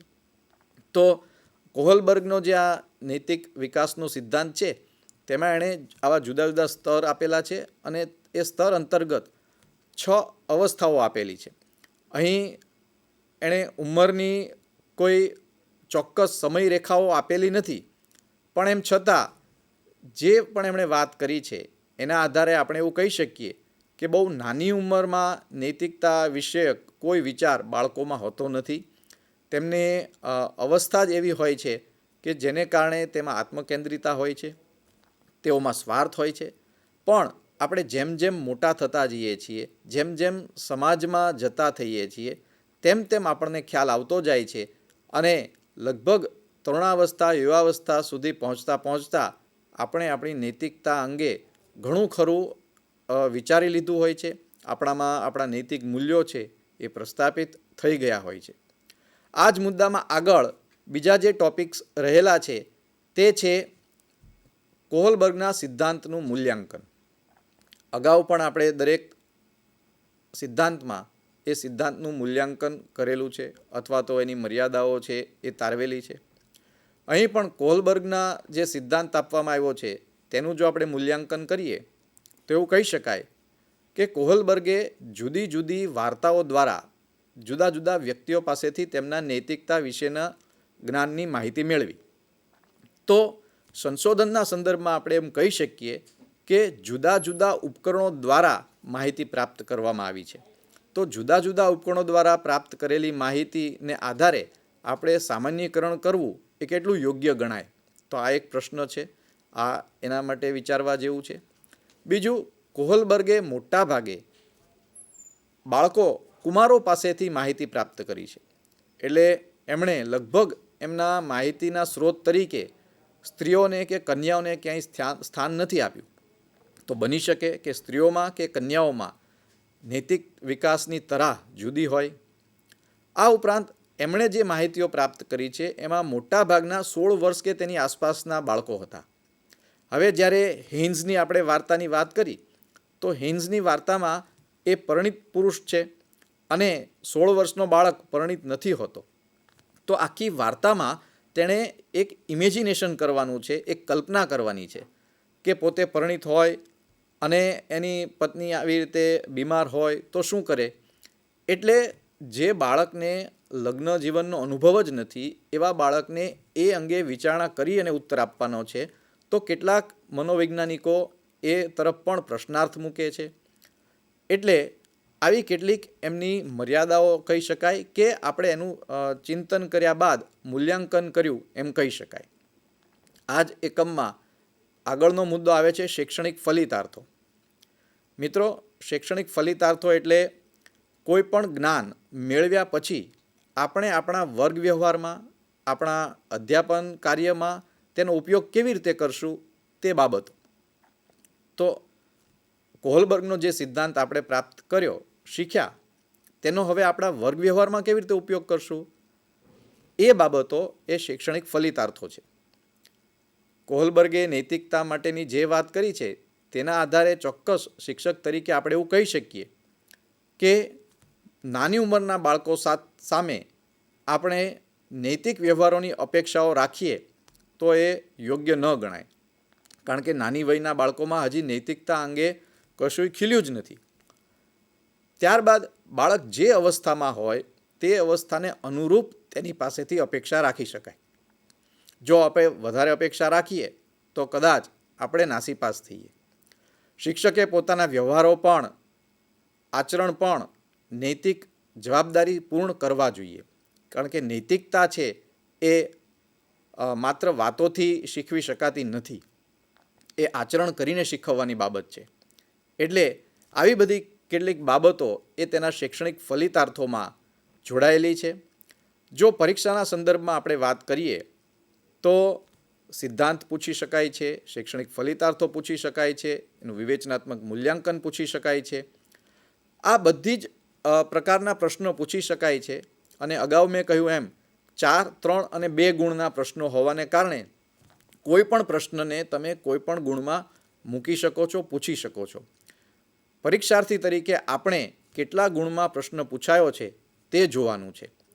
જેમ કે આ દરેક ટોપિક જેનું અમે અત્યારે ડિસ્કશન કરી રહ્યા છે એ એક ટોપિક માટે 1 કલાકના વિડીયો લેક્ચર્સ તમે જોયા છે અને જોવાના છો. એ જ સાથે આજે અમે સમગ્ર પેપર પણ લગભગ એટલા સમયમાં તમારી સાથે ડિસ્કસ કરવાના છીએ. તો એને અનુરૂપ કેટલા ગુણમાં પ્રશ્ન પૂછાયેલો છે એ જોઈ વિચારી અને તમારે ઉત્તરો લખવા જોઈએ એવું હું માનું છું. આ જ એકમનો જે છેલ્લો સિદ્ધાંત છે તેની ચર્ચા કરવા માટે હું શ્રી ચેતનભાઈને વિનંતી કરું છું. હા, તો મિત્રો, જે મારા સાથી મિત્રોએ જે અલગ અલગ સિદ્ધાંતો, વ્યક્તિત્વ વિકાસના સિદ્ધાંતોની વાત કરી, એમાં આગળનો સિદ્ધાંત છે 2.4, જે એરિક્સનનો સિદ્ધાંત. એરિક્સનનો મનોસામાજિક વિકાસનો સિદ્ધાંત, જેની એરિક્સને બાળકના વિકાસની સાથે સાથે, એટલે કે બાળકની ઉંમર સાથે સાથે કેટલીક અવસ્થાઓ આ સિદ્ધાંતમાં પ્રસ્થાપિત કરી છે. એરિક્સને જે અવસ્થાઓ આપી છે એને આપણે જોઈશું અને એ અવસ્થાઓ થકી પ્રશ્ન, જે પરીક્ષાલક્ષી પ્રશ્નો પૂછી શકાય, તો અવસ્થાના પ્રશ્નો અલગ અલગ અવસ્થા થકી 4 ગુણ, 3 ગુણમાં વિભાજિત કરીને પ્રશ્નો આપણે પ્રશ્નપત્રમાં પૂછી શકીએ છીએ. તો એરિક્સનના સિદ્ધાંતની અવસ્થાઓ આપણે પુસ્તકમાં દર્શાવ્યા પ્રમાણે ડૉક્ટર ચંદ્રકાંત ભોગાઈતા સાહેબે જે એમના પુસ્તકમાં આ સિદ્ધાંતને યાદ રાખવા માટે એક સારણી સ્વરૂપે આ બધી અવસ્થાઓ મૂકી છે, એ હું તમારી સમક્ષ મૂકું છું. તો એરિક્સનના મનોસામાજિક વિકાસની અવસ્થાઓનો આ સારણી સ્વરૂપે ઝડપથી યાદ રહી જાય એ માટેની આ સારણી છે. તમે ઝડપથી બધી અવસ્થાઓ આ સારણી સ્વરૂપે અવસ્થાઓમાં આવતા એના જીવન તબક્કાઓ, આ અવસ્થા દરમિયાન બાળકનો સંબંધ, એની મુખ્ય સમસ્યાઓ, એની લાક્ષણિકતાઓ અને અપાનુકૂલન, આ તમામ બાબતો તમે ઝડપથી આ કોષ્ટક દ્વારા યાદ રાખી શકો છો. તો પહેલી અવસ્થા વિશ્વાસ વિરુદ્ધ અવિશ્વાસ, જેનો વયનો સમયગાળો છે જન્મથી લઈને 18 માસ. આ માસ દરમિયાન બાળક શિશુ અવસ્થામાં હોય છે, એટલે કે જીવનનો તબક્કો શિશુ, નાનું બાળક છે, અને સંબંધનો વિસ્તાર માત્ર માતા સુધી સીમિત છે.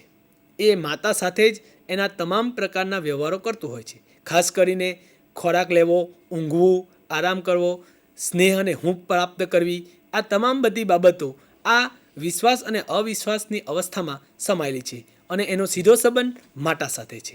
એના મુખ્ય લક્ષણો આશા અને ઈરણ એ છે. અને જો એની મુખ્ય સમસ્યાઓ, એટલે કે જે એની ખાવાની, ઊંઘવાની અને પ્રેમ અને હૂંફ પ્રાપ્ત કરવાની જરૂરિયાતો છે, એટલે કે શારીરિક અને સાંવેગિક જરૂરિયાત છે, એ જો પ્રાપ્ત ન કરી શકે તો એ અપાનુકૂલન અનુભવે અને એમાં સાંવેગિક વિક્ષેપ અને પીછેહટ, એટલે કે અવિશ્વાસ એનામાં જન્મે.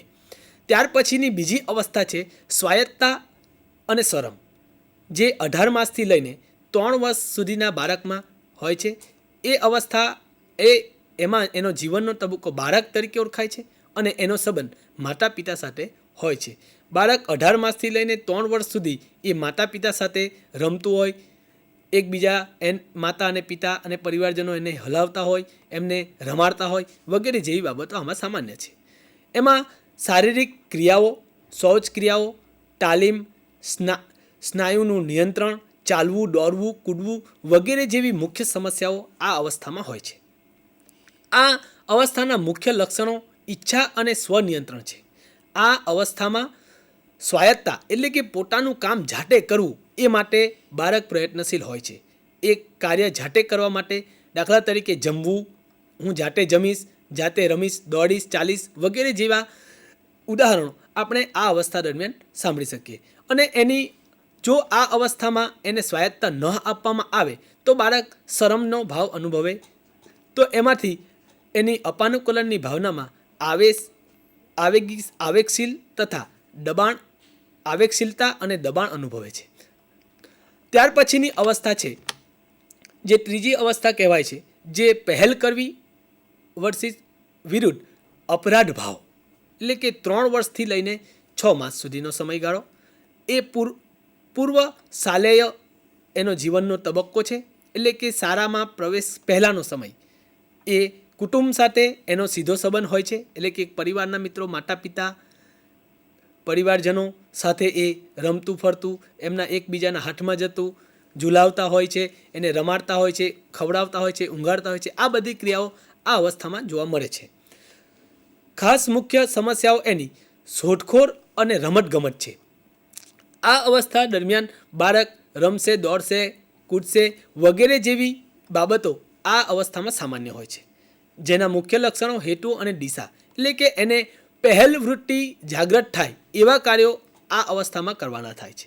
એટલે કે બાળક રમવા માટે એને પ્રોત્સાહિત કરવું, જે કાર્ય કરવાની એને શરૂઆત કરી છે એમાં પ્રોત્સાહન આપવું, એને મદદરૂપ થવું વગેરે જેવી, અને જ્યાં જરૂરિયાત ઊભી થાય ત્યાં એમને માર્ગદર્શન પૂરું પાડવું. તો આ અવસ્થામાં જો બાળકને યોગ્ય માર્ગદર્શન અથવા પ્રોત્સાહન ન આપવામાં આવે તો એની અંદર એના કાર્યમાં, શરૂ કરેલા કાર્યમાં એની શક્તિના વિક્ષેપ અનુભવે અને એ અપરાધ ભાવ જન્મે, અને જેના થકી એ સંકોચ, એટલે કે મારી શક્તિમાં કંઈક, ક્ષમતામાં કંઈ સંકોચ છે એવો એને અપાનુકૂલનનો ભાવ જાગૃત થાય. ત્યાર પછીની અવસ્થા છે પરિશ્રમ વિરુદ્ધ લઘુતા, જે 6 વર્ષથી લઈને 12 વર્ષ સુધીનો સમયગાળો છે. આ સમયગાળાનો સીધો સંબંધ, એટલે કે એનો જીવનનો તબક્કો શાલેય, એટલે કે આ અવસ્થામાં બાળક શાળામાં પ્રવેશ મેળવી લીધો હોય છે અને એનું સામાજિક જીવન વિસ્તરતું હોય છે, એટલે કે સામાજિક સંબંધો વિકસે છે, જેમાં મુખ્યત્વે શિક્ષક, એના મિત્રો અને પાડોશીઓ, એટલે કે હવે પરિવારથી લઈને એનું સામાજિક જીવન મિત્રો અને પડોશીઓ અને શિક્ષકો થકી વધતું જ હોય છે. શાળામાં હોવાથી એના મિત્રો બનશે. આ અવસ્થાની મુખ્ય સમસ્યાઓ છે સિદ્ધિ અને કાર્યપૂર્ણતા. એ શરૂ કરેલા કાર્યમાં એને જે પ્રિય લોકો, એટલે કે આદર્શ લોકો છે, એ લોકો તરફથી આદર મેળવવાનો પ્રયત્ન કરશે. જે પ્રવૃત્તિ એને શરૂ કરી છે એને એના મિત્રો અથવા શિક્ષકોને બતાવશે, એમના પાડોશીને કે એમના નજીકના મિત્રોને બતાવશે અને એના તરફથી માન મેળવવાનો પ્રયત્ન આ અવસ્થામાં કરશે, એટલે કે સિદ્ધિ પૂર્તિ કરવાનો પ્રયત્ન કરશે. અને એના મુખ્ય લક્ષણો ક્ષમતા અને પદ્ધતિ છે, એટલે કે આ અવસ્થા દરમિયાન એ સારો પ્રયત્ન કરીને પ્રયત્નશીલ બનશે, ઉદ્યમી બનશે અને એના પ્રવૃત્તિના કાર્યો સારી રીતે બીજાની ઉપર પ્રભાવ પાડી શકે એ માટે પ્રયત્ન કરશે અને બીજાને બતાવશે. જો મિત્રો અને શાળાના શિક્ષક તરફથી જો એને યોગ્ય પ્રોત્સાહન અથવા એનો આદર ભાવ ન મળે તો એ શરૂ કરેલા કાર્યમાં આળસ અનુભવશે, એટલે કે એનું અપાનુકૂલનનું કારણ બનશે આળસ. એટલા માટે એ લઘુતાથી પીડાશે. એને એના કાર્યમાં કરેલા કાર્યને જો એને બિરદાવવામાં ન આવે તો એ લઘુતા અનુભવશે અને એ કાર્ય એ આગળના વર્ષોમાં એ પ્રયત્નશીલ, એટલે કે જે પરિશ્રમ કરવાનો છે, કાર્ય પૂર્ણ કરવા માટેના પરિશ્રમનો ભાવ એના વ્યક્તિત્વ વિકાસમાં ઉણપ અનુભવશે. ત્યાર પછીની અવસ્થા છે ઓળખ વિરુદ્ધ મૂંઝવણ. ઓળખ, ભૂમિકા, મૂંઝવણ. તો 12 વર્ષથી લઈને 18 વર્ષ, એટલે કે આ અવસ્થા દરમિયાન બાળક તરુણા અવસ્થામાં પ્રવેશી ચૂક્યો હોય છે. એટલે કે જે આપણે ઝંઝાવાટીનો સમય, જિજ્ઞાસાનો સમય, કટોકટીનો સમય, આ અવસ્થા છે. એનો સંબંધ જૂઠ, એટલે કે ગાઢ મિત્રો બનાવવા, મિત્રો સાથે, શાળામાં શિક્ષક સાથે, એટલે કે જૂઠમાં પ્રવૃત્તિ કરવાનો આ સમયગાળો હોય છે. જેમાં મુખ્ય સમસ્યા ઉકેલ, પુખ્તતા તરફ આગળ વધવું, એટલે કે તરુણા અવસ્થાની સમસ્યાઓ, જેમાં શારીરિક, સાંવેગિક, માનસિક વગેરે સમસ્યાઓનો સમાવેશ થઈ શકે. મુખ્ય લક્ષણો એની વફાદારી અને પ્રતિબદ્ધતા છે. એ આ અવસ્થા દરમિયાન પોતે શું છે, પોતાની ઓળખ, પોતે કોણ છે એ ઓળખ પ્રાપ્ત કરવા માટે પ્રયત્નશીલ બનશે. અને આ અવસ્થામાં એની અપાનુકૂલનમાં જો આ અવસ્થામાં એની ઓળખ પ્રાપ્ત કરવામાં એવો જો નિષ્ફળ જશે તો એ તીવ્ર ઈચ્છાઓનો અસ્વીકાર કરશે. એટલે કે એક મૂંઝવણ અનુભવશે કે એનામાં એમની શક્તિમાં કંઈક ખામી છે એવો અનુભવ એના મગજમાં જન્મશે અને જેના થકી એમાં મૂંઝવણની ભાવના જાગૃત થશે. ત્યાર પછીનો સમય છે ગાઢ સંબંધ વિરુદ્ધ વિખૂટાપણું. આ અવસ્થામાં મુખ્યત્વે 18 વર્ષથી લઈને 34 વર્ષ એટલે કે પૂર્વ પુખ્ત અવસ્થા છે, તરુણા અવસ્થા પછીની અવસ્થા, જેમાં એ વ્યક્તિ બાળકમાંથી વ્યક્તિ બની ગયો હોય છે અને બને ત્યાં સુધી આ અવસ્થામાં પરિણિત હોય છે, પરિવારજનો સાથે જોડાયેલો હોય છે, પ્રેમી પાત્રો, મિત્રો અને વ્યવસાયમાં જોડાયેલો હોય છે. આ અવસ્થાના મુખ્ય સમસ્યા સામાજિક સંબંધ છે. એટલે કે એ ગાઢ મિત્રો બનાવવામાં અથવા વિજાતીય આકર્ષણમાં આ અવસ્થાનો સમય છે. એની મુખ્ય લક્ષણતા પ્રેમ અને જોડાણ છે. એટલે કે વિજાતીય વ્યક્તિ સાથે પ્રેમ મેળવવો, ગાઢ મિત્રો સાથે પ્રેમ મેળવવો, વ્યવસાયમાં જોડાવું, એકબીજા સાથે જોડાણ પ્રાપ્ત કરવું એ આ અવસ્થાના મુખ્ય લક્ષણો છે. જો આ બધી બાબતો એટલે કે પ્રેમ મેળવવામાં, ગાઢ મિત્રો બનાવવામાં જો નિષ્ફળ જશે તો એ સ્વચ્છંદી બનશે. એટલે કે અલગ વિખૂટો પડી જશે, અલગ રહેવાનું પસંદ કરશે અને એ એના અપાનુકૂલનના કારણ બનશે. ત્યાર પછીની અવસ્થા છે સર્જકતા વિરુદ્ધ સ્થગિતતા, 34 વર્ષથી લઈને 60 વર્ષ, જેમાં મુખ્ય પુખ્ત અવસ્થા છે. આ અવસ્થા દરમિયાન વ્યક્તિ પરિવાર રચશે, પોતાના બાળકો અને પરિવારના ભરણપોષણમાં એ જોડાયેલો રહેશે. મદદ કરવી, ફાળો આપવો એના મુખ્ય સમસ્યાઓ છે. એટલે કે બાળકના પોતાના પરિવારને ભરણપોષણ માટેના કાર્યો કરવા, એટલે કે એકબીજાને મદદરૂપ થવું, સંસ્થાઓ, સામાજિક સંસ્થાઓ સાથે જોડાશે, કોઈ પેઢીઓ સાથે જોડાશે અને એમના કાર્યો કરવા માટે એ પ્રયત્નશીલ બનશે, એટલે કે સર્જકતા પ્રાપ્ત કરશે. એના મુખ્ય લક્ષણો સંભાળ અને ઉત્પાદન છે. સંભાળ એ રીતે કે પરિવારનું સંભાળ જવાબદારી છે, આ અવસ્થામાં એ પરિવારની જવાબદારી સંભાળે છે. અને ઉત્પાદન એટલે કે વ્યવસાયમાં જોડાયેલા લોકો સાથે એ ઉત્પાદન એટલે કે સર્જકતાનો ભાવ અનુભવશે. પરંતુ આ અવસ્થા દરમિયાન જો એ પરિવાર રચવામાં અથવા પરિવારના ભરણપોષણમાં કે અન્ય સંસ્થાઓ સાથે જોડાણમાં જો વિક્ષેપ અનુભવે તો એ સ્થગિત થઈ જશે. એટલે કે અપાનુકૂલનમાં અસ્વીકાર થશે અને એ સ્થગિતતા અનુભવશે. એટલે કે એનું સર્જકતાનું કાર્ય અહીંયા સ્થિર કરી દેશે. ત્યાર પછીની અવસ્થા જે છેલ્લી અવસ્થા 8મી છે, જેમાં પરિપૂર્ણતા વિરુદ્ધ નિરાશા, 60 વર્ષથી મૃત્યુ પર્યંત સુધીની આ અવસ્થાનો સમયગાળો છે. ઉત્તર પુખ્ત અવસ્થા, એને આપણે વૃદ્ધાવસ્થા તરીકે પણ ઓળખીશું. આ અવસ્થાનો વિસ્તાર સમાજ અને વિશ્વ જીવન છે, જેમાં મુખ્યત્વે આ જીવનમાં એને પ્રાપ્ત કરેલા એના લક્ષ્યો, એને કરેલા કાર્યો, એને એ સ્મરણો યાદ કરશે, વાગોળશે, એને મેળવેલી સિદ્ધિઓને વિચારશે અને દાપણ અને ત્યાગ એના લક્ષણો છે એ સલાહ આપશે. જે એણે લક્ષ્યો ધાર્યા છે એ લક્ષ્યો પ્રાપ્ત કર્યા કે નહીં એના વિશે વિચારશે. પણ આ લક્ષ્યો પ્રાપ્ત કરવામાં નિષ્ફળ ગયેલા વ્યક્તિ એ નિરાશા અનુભવશે. જો એને ધારેલા લક્ષણો પ્રાપ્ત કરી લીધા છે તો એને મૃત્યુની અનિવાર્યતાનો સ્વીકાર કરી લેશે. પણ એને ધારેલા જે લક્ષ્યો છે, જે સિદ્ધિઓ છે, એને જીવનમાં જે ગમતા કાર્યો કરવામાં જો સફળતા મળી હશે તો એ સ્વીકારશે. પણ જો આ બધા કાર્યોમાં એ નિષ્ફળ જશે તો હતાશ થઈ જશે. કેમ કે એને હવે લાગશે કે મારી પાસે આ બધું જે લક્ષ્યો છે એ કાર્ય કરવાનો હવે સમય રહ્યો નથી, માટે એ નિરાશા જન્મશે, હતાશ થઈ જશે અને એના અપાનુકૂલનના કારણો ધારણા અને ઉપેક્ષા છે અને એ ધીમે ધીમે નિરાશામાં સરી પડશે અને એનું વૃદ્ધાવસ્થાનું જીવન આનંદમય રહેશે નહીં. તો આમ એરિક્સનના આ મનોસામાજિક વિકાસના સિદ્ધાંતોમાં કુલ 8 જેટલી અવસ્થાઓ એણે આ કોષ્ટક દ્વારા આપણે સમજવાનો પ્રયત્ન કર્યો. પ્રશ્ન તરીકે પરીક્ષાલક્ષી જો આના પ્રશ્નો પૂછી શકાય તો આ તમામ અવસ્થાઓને અલગ 2 માર્કમાં 3 માર્કમાં અલગ કરીને પૂછી શકે. એના તમે આ કોષ્ટક દ્વારા સમજાવેલા એનો જીવન તબક્કાઓ, એની વયકક્ષા, એનો સંબંધ, એની સમસ્યાઓ, એના મુખ્ય લક્ષણો અને અપાનુકૂલનના કાર્યો, તો આ રીતે આપણે આ તમામ અવસ્થાઓને અલગ કરીને કોઈ પણ બે અવસ્થાઓને મિક્સ કરીને પ્રશ્નો પૂછી શકાય. ત્યાર પછી એરિક્સનના સિદ્ધાંતની મર્યાદાઓ કેટલીક મનોવૈજ્ઞાનિકો દ્વારા આપવામાં આવી છે.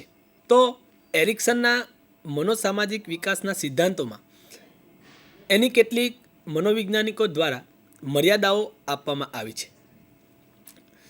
તો એ મર્યાદાઓના સંદર્ભમાં આપણે 2 માર્કમાં અથવા 3 માર્કમાં પ્રશ્નો પૂછી શકાય કે જે અલગ અલગ મનોવૈજ્ઞાનિકોએ એનું વિવેચનાત્મક વર્ણન કર્યું છે એ મર્યાદા સ્વરૂપે આ સિદ્ધાંતમાં પૂછી શકે છે.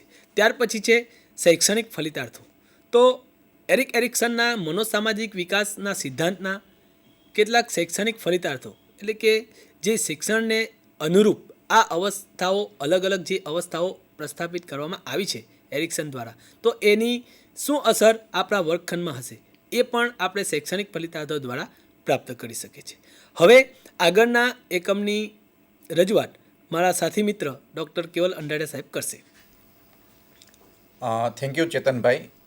બહુ સરસ રીતે આપણે વિવિધ સિદ્ધાંતોની સમજ મેળવી. હવે ત્રીજા એકમ તરફ જઈએ. ત્રીજો એકમ જે છે એના 4 જે પેટા એકમો છે તેમાં વ્યક્તિગત તફાવતો, બુદ્ધિ, વ્યક્તિત્વ અને સર્જનાત્મકતાની વાત છે. આપણે 1 બાય 1 એ જોતા જઈએ. વ્યક્તિગત તફાવતો અંતર્ગત આપણે સૌ પ્રથમ સંકલ્પનાની સમજ મેળવવાની થાય. મિત્રો, સંકલ્પના શબ્દ તમને અવારનવાર સાંભળવા મળ્યો છે. સંકલ્પના એટલે શું એ આપણે સમજી લેવું જોઈએ. જ્યારે પરીક્ષામાં કોઈ એક બાબતની સંકલ્પના વિશે પૂછે તો સંકલ્પના સમજાવવા માટે આપણે વ્યાખ્યા, તેના લક્ષણો, તેના ઉદાહરણો અને શક્ય હોય તો અનઉદાહરણો એટલે કે જે ઉદાહરણ નથી તે દર્શાવવું જોઈએ. આમ તો 4 માર્ક, 3 માર્ક અને 2 માર્કની જે આપણી પેપર સ્ટાઇલ છે એને અનુરૂપ સંકલ્પનાના કેટલાક ભાગો આપણે પરીક્ષામાં પૂછી શકીએ. સમગ્ર સંકલ્પના પૂછવી ક્યારેક કઠિન ગણાય, પણ 4 માર્કમાં એ હોઈ શકે. જેમ કે અહીં વ્યક્તિગત તફાવતની સંકલ્પનાની વાત હોય તો વ્યક્તિગત તફાવતની વ્યાખ્યાઓ આપવી જોઈએ, તેના લક્ષણો આપવા જોઈએ તથા તેના ઉદાહરણો આપણે આપવા જોઈએ. વ્યક્તિગત તફાવતો માટે સ્કિનર એવું કહે છે કે વ્યક્તિઓમાં રહેલા એવા તમામ પાસાઓ કે જેનું માપન થઈ શકે તેને આપણે વ્યક્તિગત તફાવત કહીએ છીએ. એસ.કે. મંગલ સાહેબ પણ આ બાબતને સમજાવતા એવું કહે છે કે વ્યક્તિ અન્ય વ્યક્તિથી અદ્વિતીય બને એટલે કે અન્ય વ્યક્તિથી સાવ અલગ તરી આવે એ જે ગુણોને કારણે કે લક્ષણોને કારણે છે એ તમામ વ્યક્તિગત ભિન્નતાની બાબત એમાં કહી શકાય. જો આપણે અર્થની વાત કરીએ તો વ્યક્તિગત તફાવત અંતર્ગત 2 પ્રકારના અર્થ રહેલા છે. વ્યક્તિગત તફાવત એટલે એક કરતાં વધારે વ્યક્તિમાં કોઈ એક ચલ લક્ષણમાં રહેલો તફાવત. જેમ કે મને ગણિતમાં રસ છે, મારા સાથી મિત્રોને ભાષામાં રસ છે, તો કયા વિષયમાં રસ એ એક લક્ષણ થયું અને અમારા વચ્ચે જે કંઈ તફાવત જોવા મળ્યો તે વ્યક્તિગત તફાવત છે. એટલે તફાવત જોવા માટે અહીં એક કરતાં વધારે એકમોની જરૂરિયાત છે, તો એને વ્યક્તિગત તફાવત કહીએ છીએ. પણ જ્યારે વૈયક્તિક તફાવતની વાત હોય તો તુલના કરવા માટે એક જ વ્યક્તિ છે અને એ વ્યક્તિનું જુદા જુદા ક્ષેત્રમાં રહેલો રસ, રુચિ એના વિશે આપણે તફાવતો મેળવતા હોઈએ છીએ. તો અહીંયા એકમ કેટલા છે એને આધારે એના 2 અર્થો પ્રયોજાયેલા છે. ત્યાર પછી આ જ મુદ્દામાં આપણે આગળ જોઈએ તો વ્યક્તિગત તફાવતના ક્ષેત્રોની વાત આપણા એકમમાં રહેલી છે. શરીરના બંધારણમાં તફાવત, માનસિક શક્તિઓમાં તફાવત, શીખવાની પ્રક્રિયામાં તફાવત, એવા અનેક પ્રકારના તફાવતો આપણે જોઈએ છીએ. શરીરના બાહ્યલક્ષી તફાવતો હોય છે. વ્યક્તિનું કદ કાઠી કેવા છે, તેમનો રંગ રૂપ કેવા છે. જ્યારે કેટલાક આંતરિક તફાવતો પણ હોય, જેમ કે માનસિક શક્તિની વાત કરીએ છીએ. કોનામાં કેટલી બુદ્ધિ છે, કોઈનો બુદ્ધિઆંક ઊંચો હોય, કોઈનો બુદ્ધિઆંક નીચો હોય. શીખવાની ક્ષમતાની વાત કરીએ, કોઈ માત્ર સાંભળીને શીખી લે, કોઈ સાંભળી અને જુએ તો શીખે, કોઈ પ્રક્રિયા કરીને શીખે તો શીખવાની ક્ષમતામાં પણ ભિન્નતાઓ રહેલી હોય છે. રસ રૂચિમાં ભિન્નતા હોય, અભિયોગ્યતામાં ભિન્નતા હોય, આમ વિવિધ ક્ષેત્રોમાં આ ભિન્નતાઓ રહેલી હોય છે. એ ભિન્નતાઓનું જ્ઞાન શિક્ષકને કેવી રીતે ઉપયોગી થશે એ વ્યક્તિગત તફાવતના શૈક્ષણિક ફલિતાર્થો કહી શકાય. શિક્ષક જ્યારે વર્ગમાં જાય છે ત્યારે તેની સામે અનેક પ્રકારના વિદ્યાર્થીઓ હોય છે. કેટલાક વિદ્યાર્થીઓ ખૂબ તેજસ્વી હોય છે, કેટલાક વિદ્યાર્થીઓ ભણવામાં સાવ નબળા હોય છે અને મોટાભાગના વિદ્યાર્થીઓ મધ્યમ કક્ષાના હોય છે. કેટલાક વિદ્યાર્થીઓને પ્રવૃત્તિ દ્વારા શીખવું હોય છે, કેટલાક વિદ્યાર્થીઓને રમતા રમતા શીખવું હોય છે, કેટલાક વિદ્યાર્થીઓને માત્ર વ્યાખ્યાન દ્વારા શીખવું હોય છે. તો શીખવાની પ્રક્રિયામાં, શીખવાની શૈલીમાં, તેમના રસમાં આવી ઘણી બધી ભિન્નતાઓ હોય છે. આર્થિક સામાજિક સ્તરની પણ ભિન્નતા હોય છે. તો શિક્ષકે જ્યારે પોતાના વર્ગમાં એ જાય છે ત્યારે આ બધી બાબતોને ધ્યાન પર રાખી અને પોતાના શૈક્ષણિક વ્યવહારો ગોઠવવા પડે છે.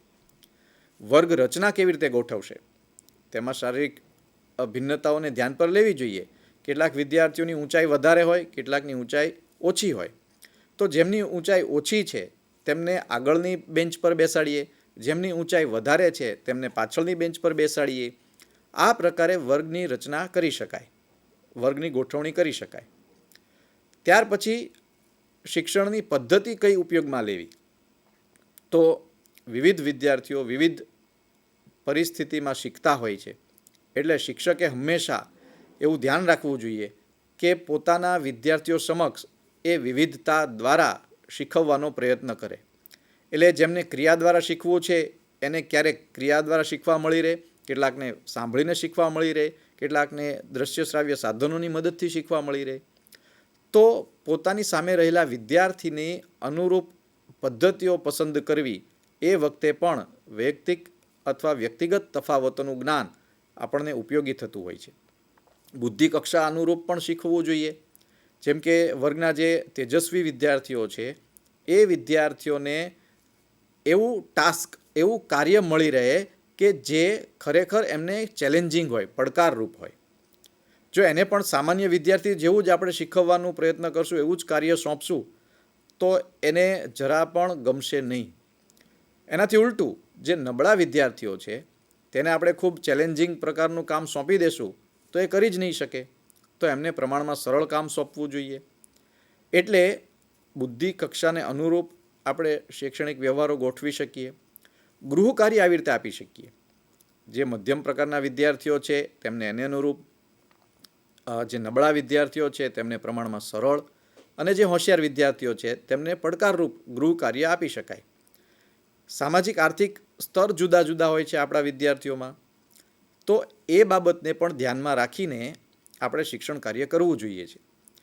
એટલે જ્યારે આપણે શૈક્ષણિક કાર્યક્રમ દરમિયાન, આપણા વ્યવહારો દરમિયાન આપણે ઉદાહરણો આપતા હોઈએ છીએ ત્યારે ઉદાહરણોની પસંદગી એવી કરવી જોઈએ જેથી કરીને દરેક સામાજિક આર્થિક સ્તરના બાળકોને એ ઉદાહરણ પરિચિત હોય. આપણે એવી જ વાતો કરીએ કે જે ઉચ્ચ આર્થિક સ્થિતિ ધરાવનારા હોય એના જ અનુભવમાં હોય તો જે નબળા આર્થિક સ્થિતિવાળા બાળકો છે એને સમજાશે નહીં. એનાથી ઉલટું માત્ર નબળા આર્થિક સ્થિતિવાળા બાળકોને જ ખ્યાલ હોય તેવા ઉદાહરણો આપશું તો ઉચ્ચ આર્થિક સ્થિતિવાળા, ઉચ્ચ સામાજિક સ્થિતિવાળા બાળકોને સમજાશે નહીં. તો આ બધી જ બાબતોનું જ્ઞાન, બધી જ બાબતોની જાણકારી શિક્ષકે મેળવી અને પોતાના વર્ગખંડોમાં પોતાનો વ્યવહાર ગોઠવવાનો છે. આ એના શૈક્ષણિક ફલિતાર્થો છે. તો જો આપણે 3.1 અંતર્ગત વાત કરીએ તો એની સંકલ્પનાઓ પૂછી શકાય, તફાવતના ક્ષેત્રો પૂછી શકાય અને શૈક્ષણિક ફલિતાર્થો પણ પૂછી શકાય. હવે જ્યારે 4 કે 3 માર્કમાં પ્રશ્ન પૂછવાની વાત આવે તો તફાવતના ક્ષેત્રો કે શૈક્ષણિક ફલિતાર્થો સમગ્ર પૂછવા થોડા કઠિન બને છે.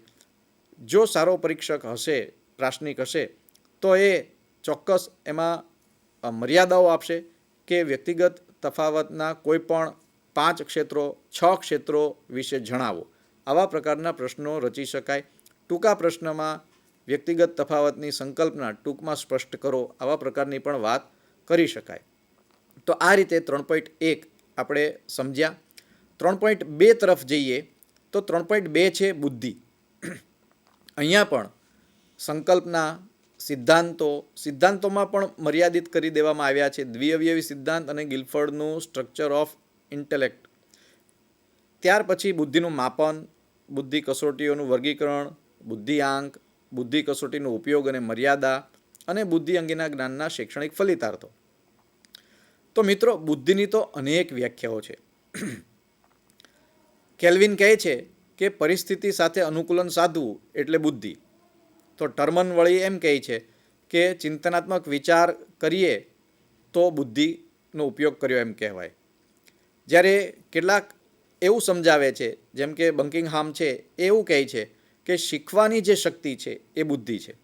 એટલે આમ જોઈએ તો બુદ્ધિની અનેક વ્યાખ્યાઓ મળે છે અને એ વ્યાખ્યાઓના તારણરૂપ આપણે એવું કહી શકીએ, બુદ્ધિ એટલે શીખવાની શક્તિ, બુદ્ધિ એટલે અમૂર્ત વિચારવાની શક્તિ, બુદ્ધિ એટલે પરિસ્થિતિ સાથે અનુકૂલન સાધવાની શક્તિ. તો આ પ્રકારે એને આપણે સંકલ્પના કહી શકીએ, સ્પષ્ટ કરી શકીએ. બુદ્ધિને જાતિગત તફાવતો અસર નથી કરતા, સાંસ્કૃતિક તફાવતો અસર નથી કરતા. આવી બધી બાબતો આપણે બુદ્ધિના સ્વરૂપ વિશે લખી શકીએ. હવે વાત આવે છે તેના સિદ્ધાંતોની. વળી બુદ્ધિના સિદ્ધાંતો પણ જુદા જુદા છે. કેટલાક એક અવયવી સિદ્ધાંત કહે છે, કેટલાક દ્વિઅવયવી, કેટલાક બહુઘટક, અને ગિલફર્ડે એનું સ્ટ્રક્ચર પણ આપેલું છે. તો દ્વિઅવયવી સિદ્ધાંત જે છે એ સ્પીયરમેને આપેલો છે, જે બ્રિટિશ સાયકોલોજિસ્ટ હતા. તેમણે એના સિદ્ધાંતમાં એવી ધારણા કરી છે, એવી વાત કરી છે કે જ્યારે વ્યક્તિ કોઈ બૌદ્ધિક કાર્ય કરે ત્યારે તે બે પ્રકારની ક્ષમતાઓને એમાં ઉપયોગમાં લે છે. એક ક્ષમતા છે એ એવી ક્ષમતા છે જે દરેક કાર્યમાં ઉપયોગમાં લેવાશે, એટલે સર્વસામાન્ય છે, કોમન છે, જેને એણે જનરલ ફેક્ટર એવું નામ આપ્યું છે અને એને દર્શાવવા માટે જી અક્ષરનો પ્રયોજન કરેલું છે. જ્યારે બીજી જે ક્ષમતા છે એ છે કાર્ય વિશેષ ક્ષમતા, અને તેણે સ્પેશિયલ ફેક્ટર એસ તરીકે દર્શાવ્યું છે.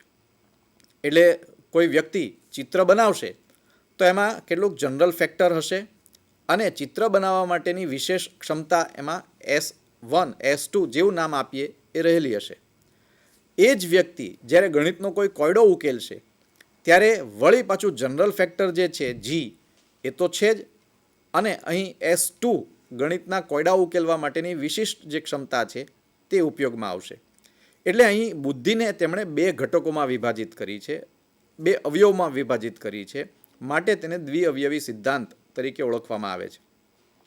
પણ અમેરિકન સાયકોલોજિસ્ટે આમનો ખૂબ વિરોધ કર્યો અને પાછળથી જુદા જુદા બુદ્ધિ માટેના જે સિદ્ધાંતો આવ્યા તેમાં સૌથી વધારે ધ્યાનાકર્ષક કોઈ હોય તો એ ગિલફર્ડનું જે મોડેલ છે, ત્રિપરિમાણીય મોડેલ અથવા ક્યુબિક સ્ટ્રક્ચર, એ આવ્યું.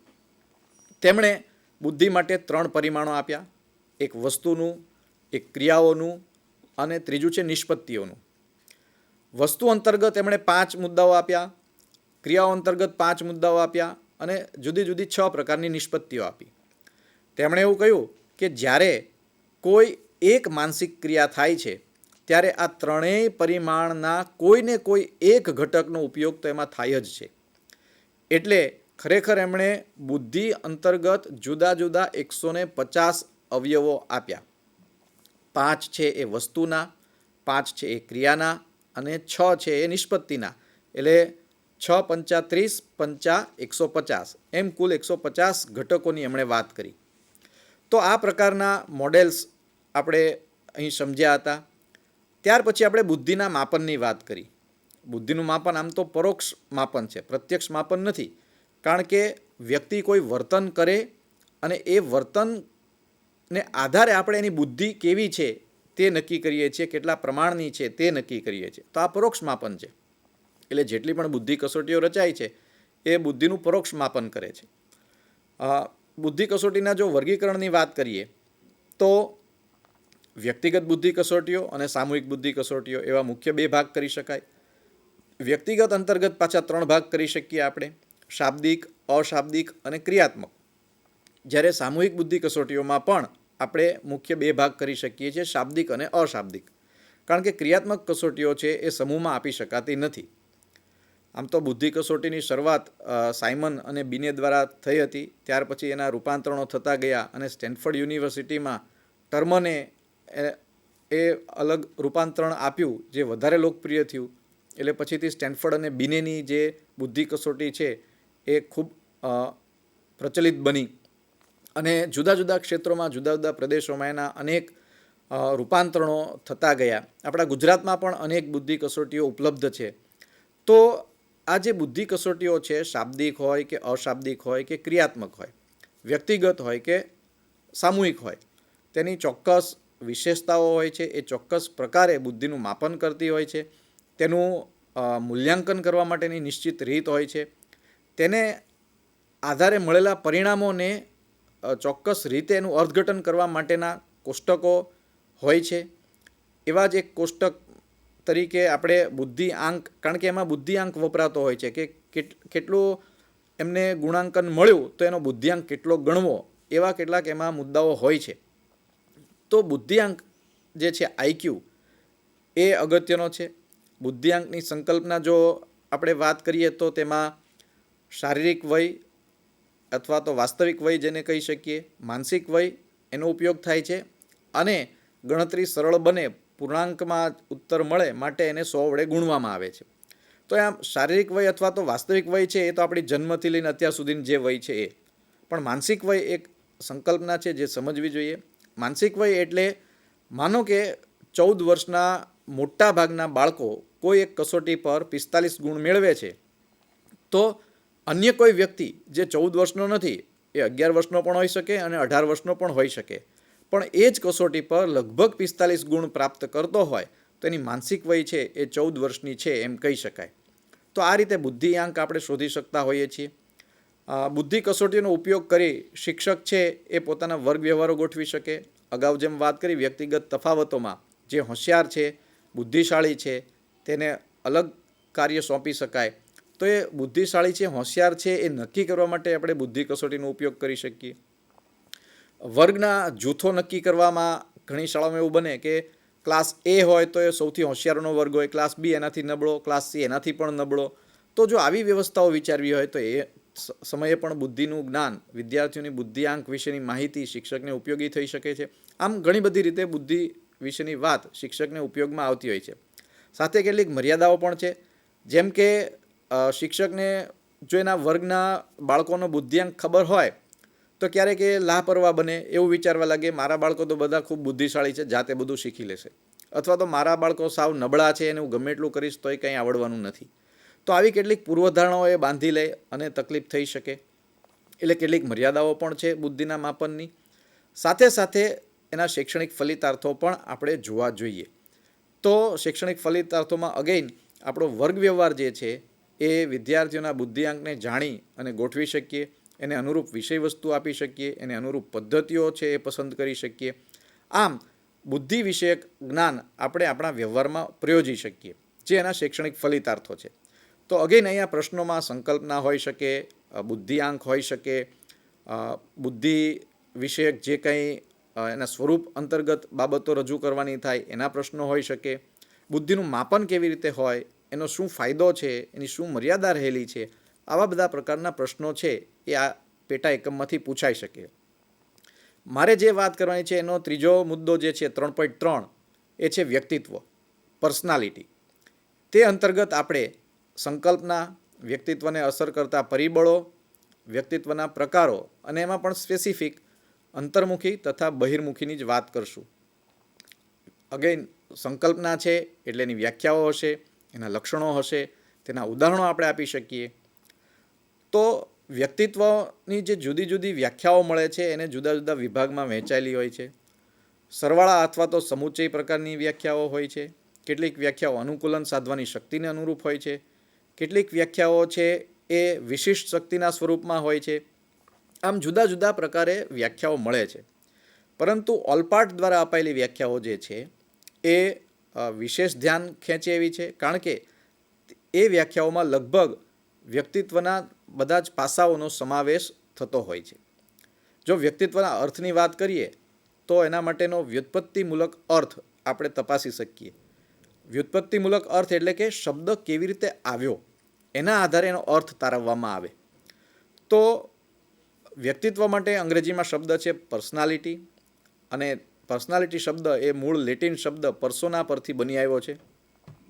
ગ્રીક સંસ્કૃતિમાં જ્યારે વિવિધ નાટકો ભજવવામાં આવતા ત્યારે નાટકો ભજવતી વખતે જે કિરદાર નિભાવવાનું છે તેને અનુરૂપ તેનું મહોરું પહેરવામાં આવતું હતું, અને આ મહોરાને દર્શાવવા માટે પર્સોના શબ્દ પ્રયોજાતો. એટલે વ્યક્તિત્વના અર્થમાં આપણે એ જો શબ્દાર્થ જોઈએ તો વ્યક્તિએ પહેરેલું મહોરું એવું કહી શકાય. થોડું વધારે ઊંડાણમાં આપણે જો જઈએ તો વ્યક્તિની અન્ય વ્યક્તિઓ પર પડતી છાપ એ પણ વ્યક્તિત્વ છે એવું આપણે કહી શકીએ છીએ. તો વ્યક્તિ શું છે, વ્યક્તિત્વ શું છે, એનો અર્થ શું કહી શકાય, એના લક્ષણો શું હોઈ શકે, તેવી બધી બાબતોની ચર્ચા થઈ છે. આ સાથે જ વ્યક્તિત્વ પર કયા કયા પરિબળો અસર કરે છે તે જાણવું જરૂરી છે. શારીરિક દેખાવ વ્યક્તિત્વ પર અસર કરે છે, વ્યક્તિની બુદ્ધિમત્તા એ પણ વ્યક્તિત્વ પર અસર કરે છે, સામાજિક વાતાવરણ. હવે એ વાતાવરણની અંદર આપણે જુદા જુદા પ્રકારના વાતાવરણની વાત કરી શકીએ. ઘરનું વાતાવરણ, ઘર કુટુંબનું જે વાતાવરણ છે, આડોશ પાડોશનું વાતાવરણ છે, શાળા પરિસરનું જે વાતાવરણ છે, સમાજનું જે વાતાવરણ છે, આ બધા જ પ્રકારના વાતાવરણો છે એ વ્યક્તિત્વ પર અસર કરે છે. એટલે વિભિન્ન ઘટકો આપણા વ્યક્તિત્વને ઘડે છે, અને જે જે ઘટકો આપણા વ્યક્તિત્વને ઘડે છે એ બધા જ આપણા વ્યક્તિત્વ પર અસર કરી શકે છે એમ આપણે સમજવું જોઈએ. ત્યાર પછી આપણે વ્યક્તિત્વના પ્રકારોની વાત આ મુદ્દામાં સામેલ કરેલી છે, જેમાં આમ જોઈએ તો અથર્વવેદના સમયથી લઈને આધુનિક સમય સુધી ઘણા લોકોએ વ્યક્તિત્વના પ્રકારો આપવાનો પ્રયત્ન કર્યો છે. પરંતુ જે આપણને આઈઆઈટી દ્વારા ગાઈડલાઇન્સ મળી હતી અભ્યાસક્રમની ચર્ચાઓ દરમિયાન, એ વખતે સ્પષ્ટ કહેવામાં આવ્યું હતું કે અંતર્મુખી વ્યક્તિત્વ અને બહિર્મુખી વ્યક્તિત્વની વાત આપણે અભ્યાસક્રમમાં સામેલ કરવી. તો અત્યારે આપણે માત્ર એનું જ વાત કરી રહ્યા છીએ. ફ્રોઈડે 3 પ્રકારના વ્યક્તિત્વ દર્શાવ્યા. એના જ વિદ્યાર્થી યુંગે નવી થિયરી આપી અને નવા પ્રકારના વ્યક્તિત્વનું વર્ગીકરણ કરી આપ્યું, જેનો આધાર મનોવૈજ્ઞાનિક બાબતો હતી, વ્યક્તિના વર્તનો હતા, અને માટે એ મનોવિજ્ઞાનના ક્ષેત્રમાં ખૂબ લોકપ્રિય બન્યું.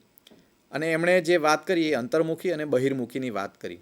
તો અંતર્મુખી છે એ શરમાળ હોય છે, ઝડપથી ભળતા નથી, એમને પોતાનામાં રચ્યા પચ્યા રહેવું ગમે છે, આવા બધા એના કેટલાક લક્ષણો છે. બહિર્મુખી તદ્દન તેનાથી વિપરીત છે. તેમને નેતાગીરી લેવી ગમે છે, તેમને બધા સાથે હળવું મળવું ગમે છે, તેમને ક્યાંક ને ક્યાંક પોતાને પ્રતિષ્ઠા મળે એવા પ્રયત્નો કરવા ગમે છે. આવા બધા એના લક્ષણો છે. શિક્ષક તરીકે આપણે ઉભયમુખી હોઈએ એ બહુ અગત્યનું છે. જરૂર પડે આપણે અંતર્મુખી હોઈએ, જરૂર પડે આપણે બહિર્મુખી થઈ શકીએ. આમ તો આપણો વ્યવસાય જ બહિર્મુખી વ્યક્તિત્વને અનુરૂપ છે, તેમ છતાં આપણે અંતર્મુખીના કેટલાક સારા પાસાઓ છે કે વાંચનમાં રસ હોય, આવી બધી બાબતોને આધારે શિક્ષક તરીકે ઉભયમુખી હોવું એ અનિવાર્ય છે. વિકાસોન્મુખ વ્યક્તિત્વ પણ એને કહેવામાં આવે છે. તો આમ 3.3ની અંદર આવા મુદ્દાઓ સામેલ છે. અને પરીક્ષાલક્ષી જો આપણે વાત કરીએ તો વ્યક્તિત્વની સંકલ્પનાનો પ્રશ્ન હોઈ શકે, વ્યક્તિત્વના પ્રકારો વિશે પ્રશ્ન હોઈ શકે, કોઈ એક પ્રકારને પૂછી શકાય, 2 પ્રકારની તુલના રૂપે એને પૂછી શકાય, વ્યક્તિત્વને અસર કરનારા પરિબળોની પણ રજૂઆત પ્રશ્નપત્રમાં હોઈ શકે છે. તો આ પ્રકારે 3.3 છે. 3.4 જે છે સર્જનાત્મકતા, તેના તરફ આપણે જઈએ તો સર્જનાત્મકતાની સંકલ્પના, સર્જનાત્મકતા અને બુદ્ધિ વચ્ચે રહેલો તફાવત, સર્જનાત્મકતા વિકસાવવાની વિવિધ પ્રવિધિઓની વાત આપણા અભ્યાસક્રમમાં સામેલ છે. સંકલ્પનામાં આપણે સર્જનાત્મકતાની વ્યાખ્યાઓ આપી શકીએ.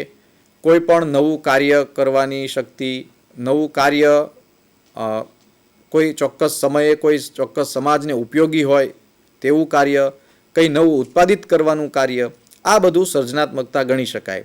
તેના સ્વરૂપમાં આપણે લવચિકતા, નવીનતા, કેન્દ્રોત્સારી ચિંતન, આવું બધું કહી શકીએ છીએ.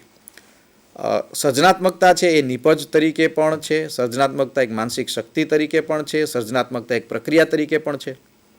એટલે આ બધી બાબતો જ્યારે આપણે સ્પષ્ટ કરીએ ત્યારે એની સંકલ્પના સ્પષ્ટ કરી રહ્યા છીએ તેમ કહેવાય. સર્જનાત્મકતા અને બુદ્ધિ બંને વચ્ચે થોડો તફાવત છે. બુદ્ધિ જે છે એ કેન્દ્રગામી ચિંતન કરે છે, જ્યારે સર્જનાત્મકતા છે એ કેન્દ્રોત્સારી ચિંતન કરે છે. એટલે બુદ્ધિની જ્યારે બુદ્ધિપૂર્વક વિચારણા થતી હોય ત્યારે આપણું ચિંતનની જે પ્રક્રિયા છે એ બહારથી કોઈ એક નિશ્ચિત મુદ્દા તરફની હોય છે. જ્યારે સર્જનાત્મક વિચારણા ચાલતી હોય ત્યારે આપણે અંદરથી બહાર તરફ એટલે કે કેન્દ્રથી પરિધ તરફ વિચારો કરતા હોઈએ છીએ. એટલે સર્જનાત્મકતામાં એક કરતાં વધારે વિકલ્પોની વિચારવાની આપણી રીત હોય છે. જ્યારે બુદ્ધિ અને સર્જનાત્મકતાનું માપન કરવું હોય તો બુદ્ધિના માપન માટે આપણે ચોકસાઈ, ઝડપ વગેરે જેવા પાસાઓને તપાસીએ છીએ. પણ સર્જનાત્મકતા તપાસવા માટે આપણે તેમાં રહેલી નવીનતા, તેમાં રહેલી મૌલિકતા, રૂપાંતરણ ક્ષમતા આ બધી બાબતોની માપન કરતા હોઈએ છીએ. બુદ્ધિશાળી વ્યક્તિ સર્જનાત્મક હોય જ તેવું જરૂરી નથી, પરંતુ જે સર્જનશીલ વ્યક્તિ છે તેમાં મોટા ભાગે ઉચ્ચ બુદ્ધિમત્તા જોવા મળે છે. તો બુદ્ધિ અને સર્જનાત્મકતા વિશે આપણે આવી તુલનાત્મક વાત કરી શકીએ છીએ. ત્યાર પછી છે સર્જનાત્મકતા વિકસાવવાની વિવિધ પ્રવિધિઓ. અનેક પ્રવિધિઓ છે. શિક્ષક તરીકે તમે અનેક રીતે આ કામ કરી શકો છો. બધી જ પ્રવિધિઓને અહીંયા ડિસ્કસ કરવી એ સંભવ નથી, પણ અગત્યની જે છે જેમ કે બ્રેઇન સ્ટોર્મિંગ, જેમાં સમૂહમાં કોઈ એક સમસ્યા આપવામાં આવે અને પછી શક્ય એટલા ઉકેલો મેળવવામાં આવે. ઉકેલો મેળવાઈ જાય પછી તેના પર ચિંતન મનન થાય અને તેમાંથી શ્રેષ્ઠ ઉકેલ પ્રાપ્ત થાય તેવા પ્રયત્નો કરવામાં આવે તો એ બ્રેઇન સ્ટોર્મિંગ છે. રમત પદ્ધતિના ઉપયોગ વડે ફ્રોબેલે જે આખી મેથડ આપી છે એના આધારિત રમત પદ્ધતિ દ્વારા, કિન્ડરગાર્ટન મેથડ છે એના દ્વારા, રમતો દ્વારા જે રચનાત્મક રમતો છે તેના દ્વારા આપણે સર્જનાત્મકતા વિદ્યાર્થીઓમાં વિકસાવી શકીએ છીએ. જૂથ ચર્ચાઓ કરીને, કેટલાક શિક્ષણ પ્રતિમાનોના ઉપયોગ દ્વારા, સમસ્યા ઉકેલ અભિગમ દ્વારા, આવી વિવિધ પ્રવૃત્તિઓ દ્વારા આપણે સર્જનાત્મકતા વિદ્યાર્થીઓમાં વિકસાવી શકીએ છીએ. આ ઉપરાંત શિક્ષક તરીકે આપણે વિદ્યાર્થીઓને ઉત્તરો આપવાની સ્વતંત્રતા આપવી જોઈએ. તેમને એવું પ્લેટફોર્મ આપવું જોઈએ કે જેથી કરીને તેઓ પોતાના સર્જનાત્મક વિચારો રજૂ કરી શકે. એમને આપણે જે મૂલ્યાંકન કરીએ છીએ અત્યારે લગભગ એ એમની યાદશક્તિ આધારિત મૂલ્યાંકન હોય છે. તો એમને એમની સર્જન શક્તિ આધારિત પ્રદર્શન કરવા મળે અને એના આધારિત એમનું મૂલ્યાંકન થાય તેવા પ્રકારના અભિગમો પણ આપણે વિકસાવવા જોઈએ. એટલે મને એવું લાગે છે કે કુલ મળીને શિક્ષક વિદ્યાર્થીઓની સર્જનાત્મકતા વિકસાવવા માટે ઘણું ખરું કરી શકે જો શિક્ષક પોતે સર્જનાત્મક બને. તો ચોથા એકમ એટલે કે ત્રીજા એકમનો જે ચોથો મુદ્દો છે તેમાં સર્જનાત્મકતાની સંકલ્પના, સર્જનાત્મકતા કેવી રીતે વિકસાવી શકાય, સર્જનાત્મકતા વિકસાવવાની પ્રક્રિયાના સોપાનો શું છે, સર્જનાત્મકતા અને બુદ્ધિ વચ્ચેનો તફાવત શું હોય, સર્જનાત્મકતા વિકસાવવાની વિવિધ પ્રવિધિઓ શું છે, એના અનુસંધાને કોઈ પણ પ્રશ્ન છે એ પૂછાઈ શકે છે. તો અહીંયા ત્રીજા એકમની મારી વાત છે એ હું પૂર્ણ કરું છું અને મારા સાથી મિત્ર ડૉક્ટર ધર્મેન્દ્રભાઈને હું વિનંતી કરું કે હવે આગળનો દોરી સંચાર પોતાના હાથમાં લે. ખૂબ ખૂબ આભાર કેવલભાઈ સાહેબ. હવે આપણે અંતિમ પડાવ તરફ આગળ જઈ રહ્યા છીએ. તો એકમ 4 પણ આગળના એકમોની જેમ 4 પેટા મુદ્દાઓમાં વિભાજિત છે એ આપ સૌ જાણો છો. તો પાવર પોઈન્ટ પ્રેઝન્ટેશન દ્વારા આપણે એકમ 4ને સમજવાનો પ્રયત્ન કરીએ. એકમ 4માં પહેલો મુદ્દો છે માનસિક સ્વાસ્થ્ય, તેની સંકલ્પના, માનસિક સ્વાસ્થ્યને અસર કરતા પરિબળો તેમજ માનસિક આરોગ્ય. ત્યારબાદ બીજો પેટા મુદ્દો છે અનુકૂલન, અનુકૂલનની સંકલ્પના, તેના લક્ષણો અને અપાનુકૂલન. 4.3 બચાવ પ્રયુક્તિઓ, તેના વિવિધ પ્રકારો અને ફલિતાર્થો. તેમજ છેલ્લો મુદ્દો છે જૂથ સંચલન, તેની સંકલ્પના, જૂથ સંચલનના ફલિતાર્થો અને સામાજિકતા મિતિ. આ 4 પેટા મુદ્દાઓમાં વિભાજિત થયેલો છે. એક પછી એક આ મુદ્દાને સમજવાનો પ્રયત્ન કરીએ. પહેલો મુદ્દો છે માનસિક સ્વાસ્થ્ય. એક શિક્ષક તરીકે આપણે જે વ્યવસાય સાથે જોડાયેલા છીએ ત્યારે આ વ્યવસાયમાં એક શિક્ષક અને વિદ્યાર્થીનું માનસિક સ્વાસ્થ્ય સુઘડ રહે, માનસિક સ્વાસ્થ્ય સારું રહે તે જરૂરી છે. આ મુદ્દાનો સમાવેશ અભ્યાસક્રમમાં થયો છે એ ખૂબ જ સારી રીતે થયો છે. માનસિક સ્વાસ્થ્ય જો સારું નહીં હોય તો આપણું ભાવિ ઘડતર સારું નહીં થાય. એટલે માનસિક સ્વાસ્થ્યના સંદર્ભમાં ઘણા બધા મનોવૈજ્ઞાનિકોએ વ્યાખ્યાઓ કીધેલી છે, તેના વિશેના પોતાના વિચારો રજૂ કરેલા છે. તે આધારિત સંકલ્પના, અને અગાઉ વાત થઈ હતી એમ કે સંકલ્પનામાં કઈ કઈ બાબતો જરૂરી છે તે તમામ બાબતો માનસિક સ્વાસ્થ્યની સંકલ્પમાં આપણે આવરવી જોઈએ. એ જ રીતે માનસિક સ્વાસ્થ્ય ધરાવતી વ્યક્તિ એ માનસિક સ્વાસ્થ્ય ઓછું હોય કે વધુ, તેને કેટલાક ચોક્કસ લક્ષણો હોય છે. તો માનસિક રીતે સ્વસ્થ વ્યક્તિના શું લક્ષણો હોઈ શકે તેની રજૂઆત આ મુદ્દામાં સમાવેશ થયેલ છે.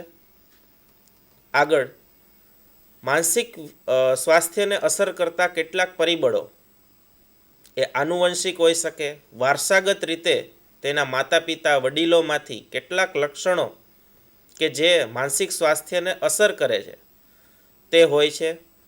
શારીરિક લક્ષણો જે માનસિક સ્વાસ્થ્યને અસર કરતા હોય, કોઈ વ્યક્તિનું શારીરિક કદ ઓછું વધારે હોય, સામાન્ય પરિસ્થિતિ કરતાં જુદું હોય, એના આધારિત પોતે થોડી કચાશ અનુભવતો હોય, ક્યારેક સંકોચ અનુભવતો હોય, તો આવા માનસિક સ્વાસ્થ્યને અસર કરતા શારીરિક પરિબળો હોઈ શકે. કૌટુંબિક પરિબળો પણ ખૂબ જ અસર કરે છે. પોતાના ઘરની પરિસ્થિતિ કેવી છે, સામાજિક આર્થિક પરિસ્થિતિ, કે જે કુટુંબના સભ્યો દ્વારા વર્તનો કરવામાં આવે તે માનસિક સ્વાસ્થ્યને અસર કરતા હોય છે. તેમજ જે બાળક આસપાસના વાતાવરણમાં રહેતા પોતાના આડોશી પડોશી, પોતાની શાળાના મિત્રો કે શિક્ષકો, જે સમાજ સાથે સંકળાયેલો છે એ સમાજના વ્યક્તિઓ પણ માનસિક સ્વાસ્થ્યને અસર કરે છે. તો આવા પરિબળો આધારિત મુદ્દો સમાવેશ કરવામાં આવેલો છે. ત્યારબાદ માનસિક આરોગ્ય. માનસિક સ્વાસ્થ્ય અને માનસિક આરોગ્ય બંને જુદી વસ્તુ છે. તો બંનેનો ભેદ પણ હોઈ શકે. તેની સંકલ્પના માનસિક આરોગ્યના વિશે પણ ઘણા બધા મનોવૈજ્ઞાનિકોએ, ઘણા ડૉક્ટરોએ પણ, કારણ કે આ માનસિક સ્વાસ્થ્ય છે એ શિક્ષણને અસર કરે છે, તેમજ વ્યવસાય તરીકે દાક્તરી વ્યવસાય સાથે જોડાયેલા વ્યક્તિઓ પણ આ મુદ્દાને અથવા તો આ વિષય ઉપર ઘણા બધા સંશોધનો કરતા હોય છે. તો માનસિક સ્વાસ્થ્યની સાથે સાથે માનસિક આરોગ્યને પણ એટલું જ આપણે ઓળખવું જરૂરી બને છે. તો માનસિક સ્વાસ્થ્યની સંકલ્પના, તેને અસર કરતા પરિબળો તેમજ માનસિક આરોગ્ય. પરીક્ષાના સંદર્ભમાં વાત કરીએ તો તેની સંકલ્પના, અસર કરતા પરિબળો, માનસિક આરોગ્ય એ બધા મુદ્દાઓનો સમાવેશ નાના અથવા મોટા પ્રશ્નો તરીકે હોઈ શકે, અને જેટલું પૂછવામાં આવે, જેટલા માર્કના સંદર્ભમાં વાત કરવામાં આવે એ પ્રમાણેની રજૂઆત આપણે કરવી જરૂરી બને છે. ત્યારબાદ 4.2 અનુકૂલન. વિદ્યાર્થી જ્યારે શાળાએ જાય છે ત્યારે ઘણા બધા મિત્રો સાથે એનો સંપર્ક થાય છે, શિક્ષકો સાથે સંપર્ક થાય છે. જ્યારે સમાજ સાથે જોડાય છે, આડોશ પાડોશ સાથે કે કોઈ વ્યક્તિઓ સાથે, ત્યારે જે તે પરિસ્થિતિ અનુસાર તેને અનુકૂળ થવું પડે છે, અથવા તો પોતાને એ પરિસ્થિતિમાં ઢાળવો પડે છે. તો એ પ્રકારની વાત અનુકૂલનમાં આવેલી છે, એની સંકલ્પના છે. ઘણા બધા મનોવૈજ્ઞાનિકોએ એની વ્યાખ્યાઓ આપેલી છે. એ પરથી એનો નિચોડ તરીકે એક અર્થ તમારે લખવાનો થાય અથવા તો રજૂ કરવાનો થાય. અપાનુકૂલન અને અનુકૂલન બંને વિરોધી શબ્દ છે. તો અનુકૂલનની વિપરીત પરિસ્થિતિ જ્યારે સર્જાય છે, જ્યારે એ પરિસ્થિતિમાં ઢાળી શકતો નથી પોતાની જાતને, ત્યારે અપાનુકૂલન સાધે છે. તો અનુકૂલન ધરાવતી વ્યક્તિ પણ હોઈ શકે, અપાનુકૂલન ધરાવતી વ્યક્તિ પણ હોઈ શકે. તો અનુકૂલિત વ્યક્તિના લક્ષણો, અપાનુકૂલનની સંકલ્પના, અપાનુકૂલિત વ્યક્તિના લક્ષણો, આ મુદ્દાઓનો સમાવેશ પેટા મુદ્દાઓ તરીકે થઈ શકે. તો 4.2 મુદ્દો અનુકૂલન, એની સંકલ્પના, અપાનુકૂલનની સંકલ્પના તેમજ અપાનુકૂલિત અને અનુકૂલિત વ્યક્તિના લક્ષણો, એટલા મુદ્દાઓની રજૂઆત આપણે સારી રીતે સમજવી જરૂરી બને છે અને પરીક્ષાના સંદર્ભમાં વાત કરીએ તો પિન પોઇન્ટેડ જેટલું પૂછવામાં આવેલું છે એટલી રજૂઆત સારી રીતે તમારે કરવાની થાય છે. તેમજ અપાનુકૂલનના કારણો જાણવા જરૂરી બને છે. એક શિક્ષક તરીકે જ્યારે શિક્ષક વિદ્યાર્થી આંતરક્રિયા થાય છે ત્યારે વિદ્યાર્થીઓ શા માટે અનુકૂલિત થાય છે એના કારણો પણ જાણવા જરૂરી બને છે. તો એ કારણો પણ જરૂરી બને છે. આટલા મુદ્દાઓનો સમાવેશ. ત્યારબાદ અપાનુકૂલન દૂર કરવા માટે શાળા અથવા શિક્ષકો શું ભૂમિકા ભજવી શકે? એક શિક્ષક તરીકે તમે અપાનુકૂલિત દૂર કરવા માટે કયા પગલાઓ લઈ શકો છો એની રજૂઆત પણ આ મુદ્દામાં સમાવેશ થયેલ છે. ત્યારબાદ 4.3 બચાવ પ્રયુક્તિઓ, વિવિધ પ્રકારની બચાવ પ્રયુક્તિઓ અને તેના શૈક્ષણિક ફલિતાર્થો. સામાન્ય ભાષામાં કહીએ તો છટકબારી. વિદ્યાર્થીઓ પોતે કરેલ ખોટું કામ અથવા તો જ્યારે નિષ્ફળ થાય છે ત્યારે તેને બચવા માટે કેટલીક પ્રયુક્તિઓનો પ્રયોજન કરતા હોય છે. એ જ રીતે વ્યક્તિ તરીકે કોઈ પણ નિષ્ફળતા મેળવી હોય ત્યારે તે વ્યક્તિ તેને બચવા માટે પ્રયત્ન કરતા હોય છે. એ પ્રયુક્તિઓને બચાવ પ્રયુક્તિઓ કહેવાય.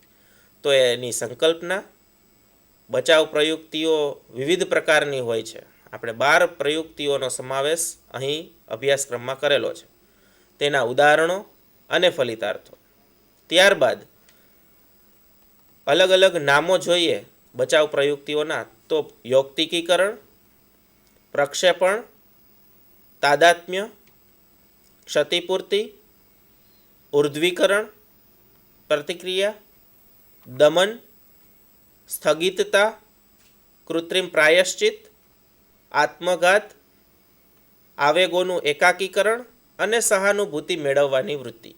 આ દરેક બચાવ પ્રયુક્તિનો ઊંડાણપૂર્વક અભ્યાસ કરવો જોઈએ જેથી કરીને સારી રીતે આપણે વિદ્યાર્થી સાથે આંતરક્રિયા કરી શકીએ. એટલે ફલિતાર્થો અને વિવિધ પ્રકારો. આ પ્રશ્ન સ્વરૂપે જો પૂછવો હોય સારા પ્રશ્ન તરીકે તો 4 માર્કનો પ્રશ્ન પણ હોઈ શકે. કોઈ 2 પ્રયુક્તિઓ વિશે 3 માર્કનો પ્રશ્ન પણ હોઈ શકે. કોઈ એક પ્રયુક્તિ તરીકે કે બચાવ પ્રયુક્તિની સંકલ્પના તરીકે નાના પ્રશ્નમાં પણ પૂછી શકે. અલગ અલગ પ્રકારના પ્રશ્નો રચી શકાય એવો મુદ્દો છે. ત્યારબાદ 4.4 જૂથ સંચલન, ગ્રુપ ડાયનેમિક્સ. તેની સંકલ્પના, તેના ફલિતાર્થો અને સામાજિકતા મિતિ. જૂથ અને સંચલન 2 શબ્દોનું બનેલું જોડકું છે જૂથ સંચલન. તો જૂથના વિશે પણ જાણવું આપણે જરૂરી બને છે. જૂથની સંકલ્પના તેમજ જૂથના વિવિધ પ્રકારો. તો જૂથની સંકલ્પના અને પ્રકારો સ્વરૂપે એક મુદ્દો સમાવેશ કરી શકાય. જૂથ સંચલન, તેની સંકલ્પના, અલગ અલગ મનોવૈજ્ઞાનિકોએ આપેલી વ્યાખ્યાઓ, એનો અર્થ, એના લક્ષણો, જૂથ સંચલનને અસર કરતા પરિબળો.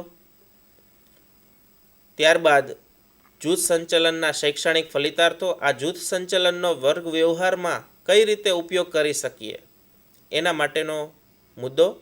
ત્યારબાદ સામાજિકતા મિતિ. જૂથ સંચલન એટલે કે વિદ્યાર્થી સામાજિક સંબંધ કઈ રીતે કેળવે છે, કેટલા પ્રમાણમાં કેળવે છે એનું માપન કરવા માટે સામાજિકતા મિતિ ઉપકરણનો ઉપયોગ થાય છે. તો સામાજિકતા મિતિની સંકલ્પના, સામાજિકતા મિતિના લાભાલાભ એટલે કે શું ફાયદાઓ છે અને શું મર્યાદાઓ છે એની વાત. ત્યારબાદ સામાજિકતા મિતિ તૈયાર કરવા માટે કેટલાક સોપાનો કરવાના હોય છે. તો આ સોપાનોથી એ સામાજિકતા મિતિ ઉપકરણની રચના થઈ શકે છે. તેમાં પ્રશ્નાવલીની રચના, પ્રશ્નાવલીનું સંચાલન, સામાજિકતા મિતિ કોષ્ટકની રચના, પ્રતિચારોની નોંધ અને પ્રતિચારોનું વિશ્લેષણ. આ બધું થઈ ગયા બાદ સામાજિકતા મિતિ આલેખની રચના કરવામાં આવે છે. તો આ સોપાનો દ્વારા સામાજિકતા મિતિ ઉપકરણની રચના કરી શકાય છે. તો ચોથો મુદ્દો, પેટા મુદ્દો જૂથ સંચલન, તેમાં પણ અલગ અલગ મુદ્દાઓનો અલગ અલગ માર્કના સંદર્ભમાં પ્રશ્ન રચી શકાય છે અને જેટલું પૂછવામાં આવે તે મુજબ આપણે ઉત્તરો આપવાના હોય છે. તો મિત્રો, ચોથો યુનિટ માનસિક આરોગ્ય, માનસિક સ્વાસ્થ્ય, બચાવ પ્રયુક્તિઓ, જૂથ સંચલન, આ વિવિધ મુદ્દાઓની રજૂઆત આપણે જોઈ. તેમજ અગાઉના તમામ એકમોની રજૂઆત આપણે જોઈ. અહીં તમે શીર્ષક જુઓ તો અધ્યેતાનું મનોવિજ્ઞાન વિહંગાવલોકન. અભ્યાસક્રમનો સમગ્ર ચિતાર રજૂ કરવાનો પ્રયત્ન કરવામાં આવેલો હતો. તમામ મુદ્દાઓની ઉપર છેલ્લી માહિતી તમને પૂરી પાડવામાં આવી. સારી રીતે તમે રજૂઆત કઈ રીતે કરી શકો, તમે પરીક્ષામાં સારા ગુણ મેળવી શકો, સારું પ્રદર્શન કરી શકો, તે માટેનો નમ્ર પ્રયાસ કરવામાં આવેલો હતો. આ મુદ્દાઓમાં જે પ્રશ્નો પૂછાય છે તેમાં કેટલું લખવું, કઈ રીતે લખવું, તેના માટેની થોડી માહિતી પૂરી પાડવામાં આવેલ હતી. એક વિદ્યાર્થી તરીકે તમે મુદ્દાઓની નોંધ કરો. જ્યારે વાંચન કરો ત્યારે અલગ અલગ મુદ્દાઓમાંથી આપણે જરૂરી કેટલી માહિતી છે, પરીક્ષાના સંદર્ભમાં 4 માર્કમાં પૂછાય તો કેટલા મુદ્દાઓ લખવા, 3 માર્કમાં પૂછાય તો કેટલા મુદ્દાઓ લખવા, 2 માર્કમાં પૂછાય તો કેટલા મુદ્દાઓ લખવા, કેટલું લખવું, તે અગાઉથી પૂર્વ આયોજિત કરેલ હોય, આયોજનબદ્ધ કામ કરેલ હોય તો તમે પરીક્ષામાં સારું પ્રદર્શન કરી શકો, સારા ગુણ મેળવી શકો અને ભવિષ્યમાં તમને કારકિર્દી ઘડતરમાં મદદરૂપ થઈ શકે. તો મારી સાથે જોડાયેલા બંને સાથી મિત્રો ચેતનભાઈ પટેલ સાહેબ અને કેવલભાઈ અંધારિયા સાહેબ તેમજ શિક્ષાર્થ કાર્યક્રમ દ્વારા આઈઆઈટી ગાંધીનગર દ્વારા એક નમ્ર પ્રયાસ કરવામાં આવેલો છે કે જેથી કરીને બીએડના પ્રશિક્ષણાર્થી મિત્રો પરીક્ષામાં સારું એવું પ્રદર્શન કરી શકે. તો આ તકે તમામ વિદ્યાર્થીઓને પરીક્ષાઓની શુભેચ્છાઓ સહ આભાર. આભાર.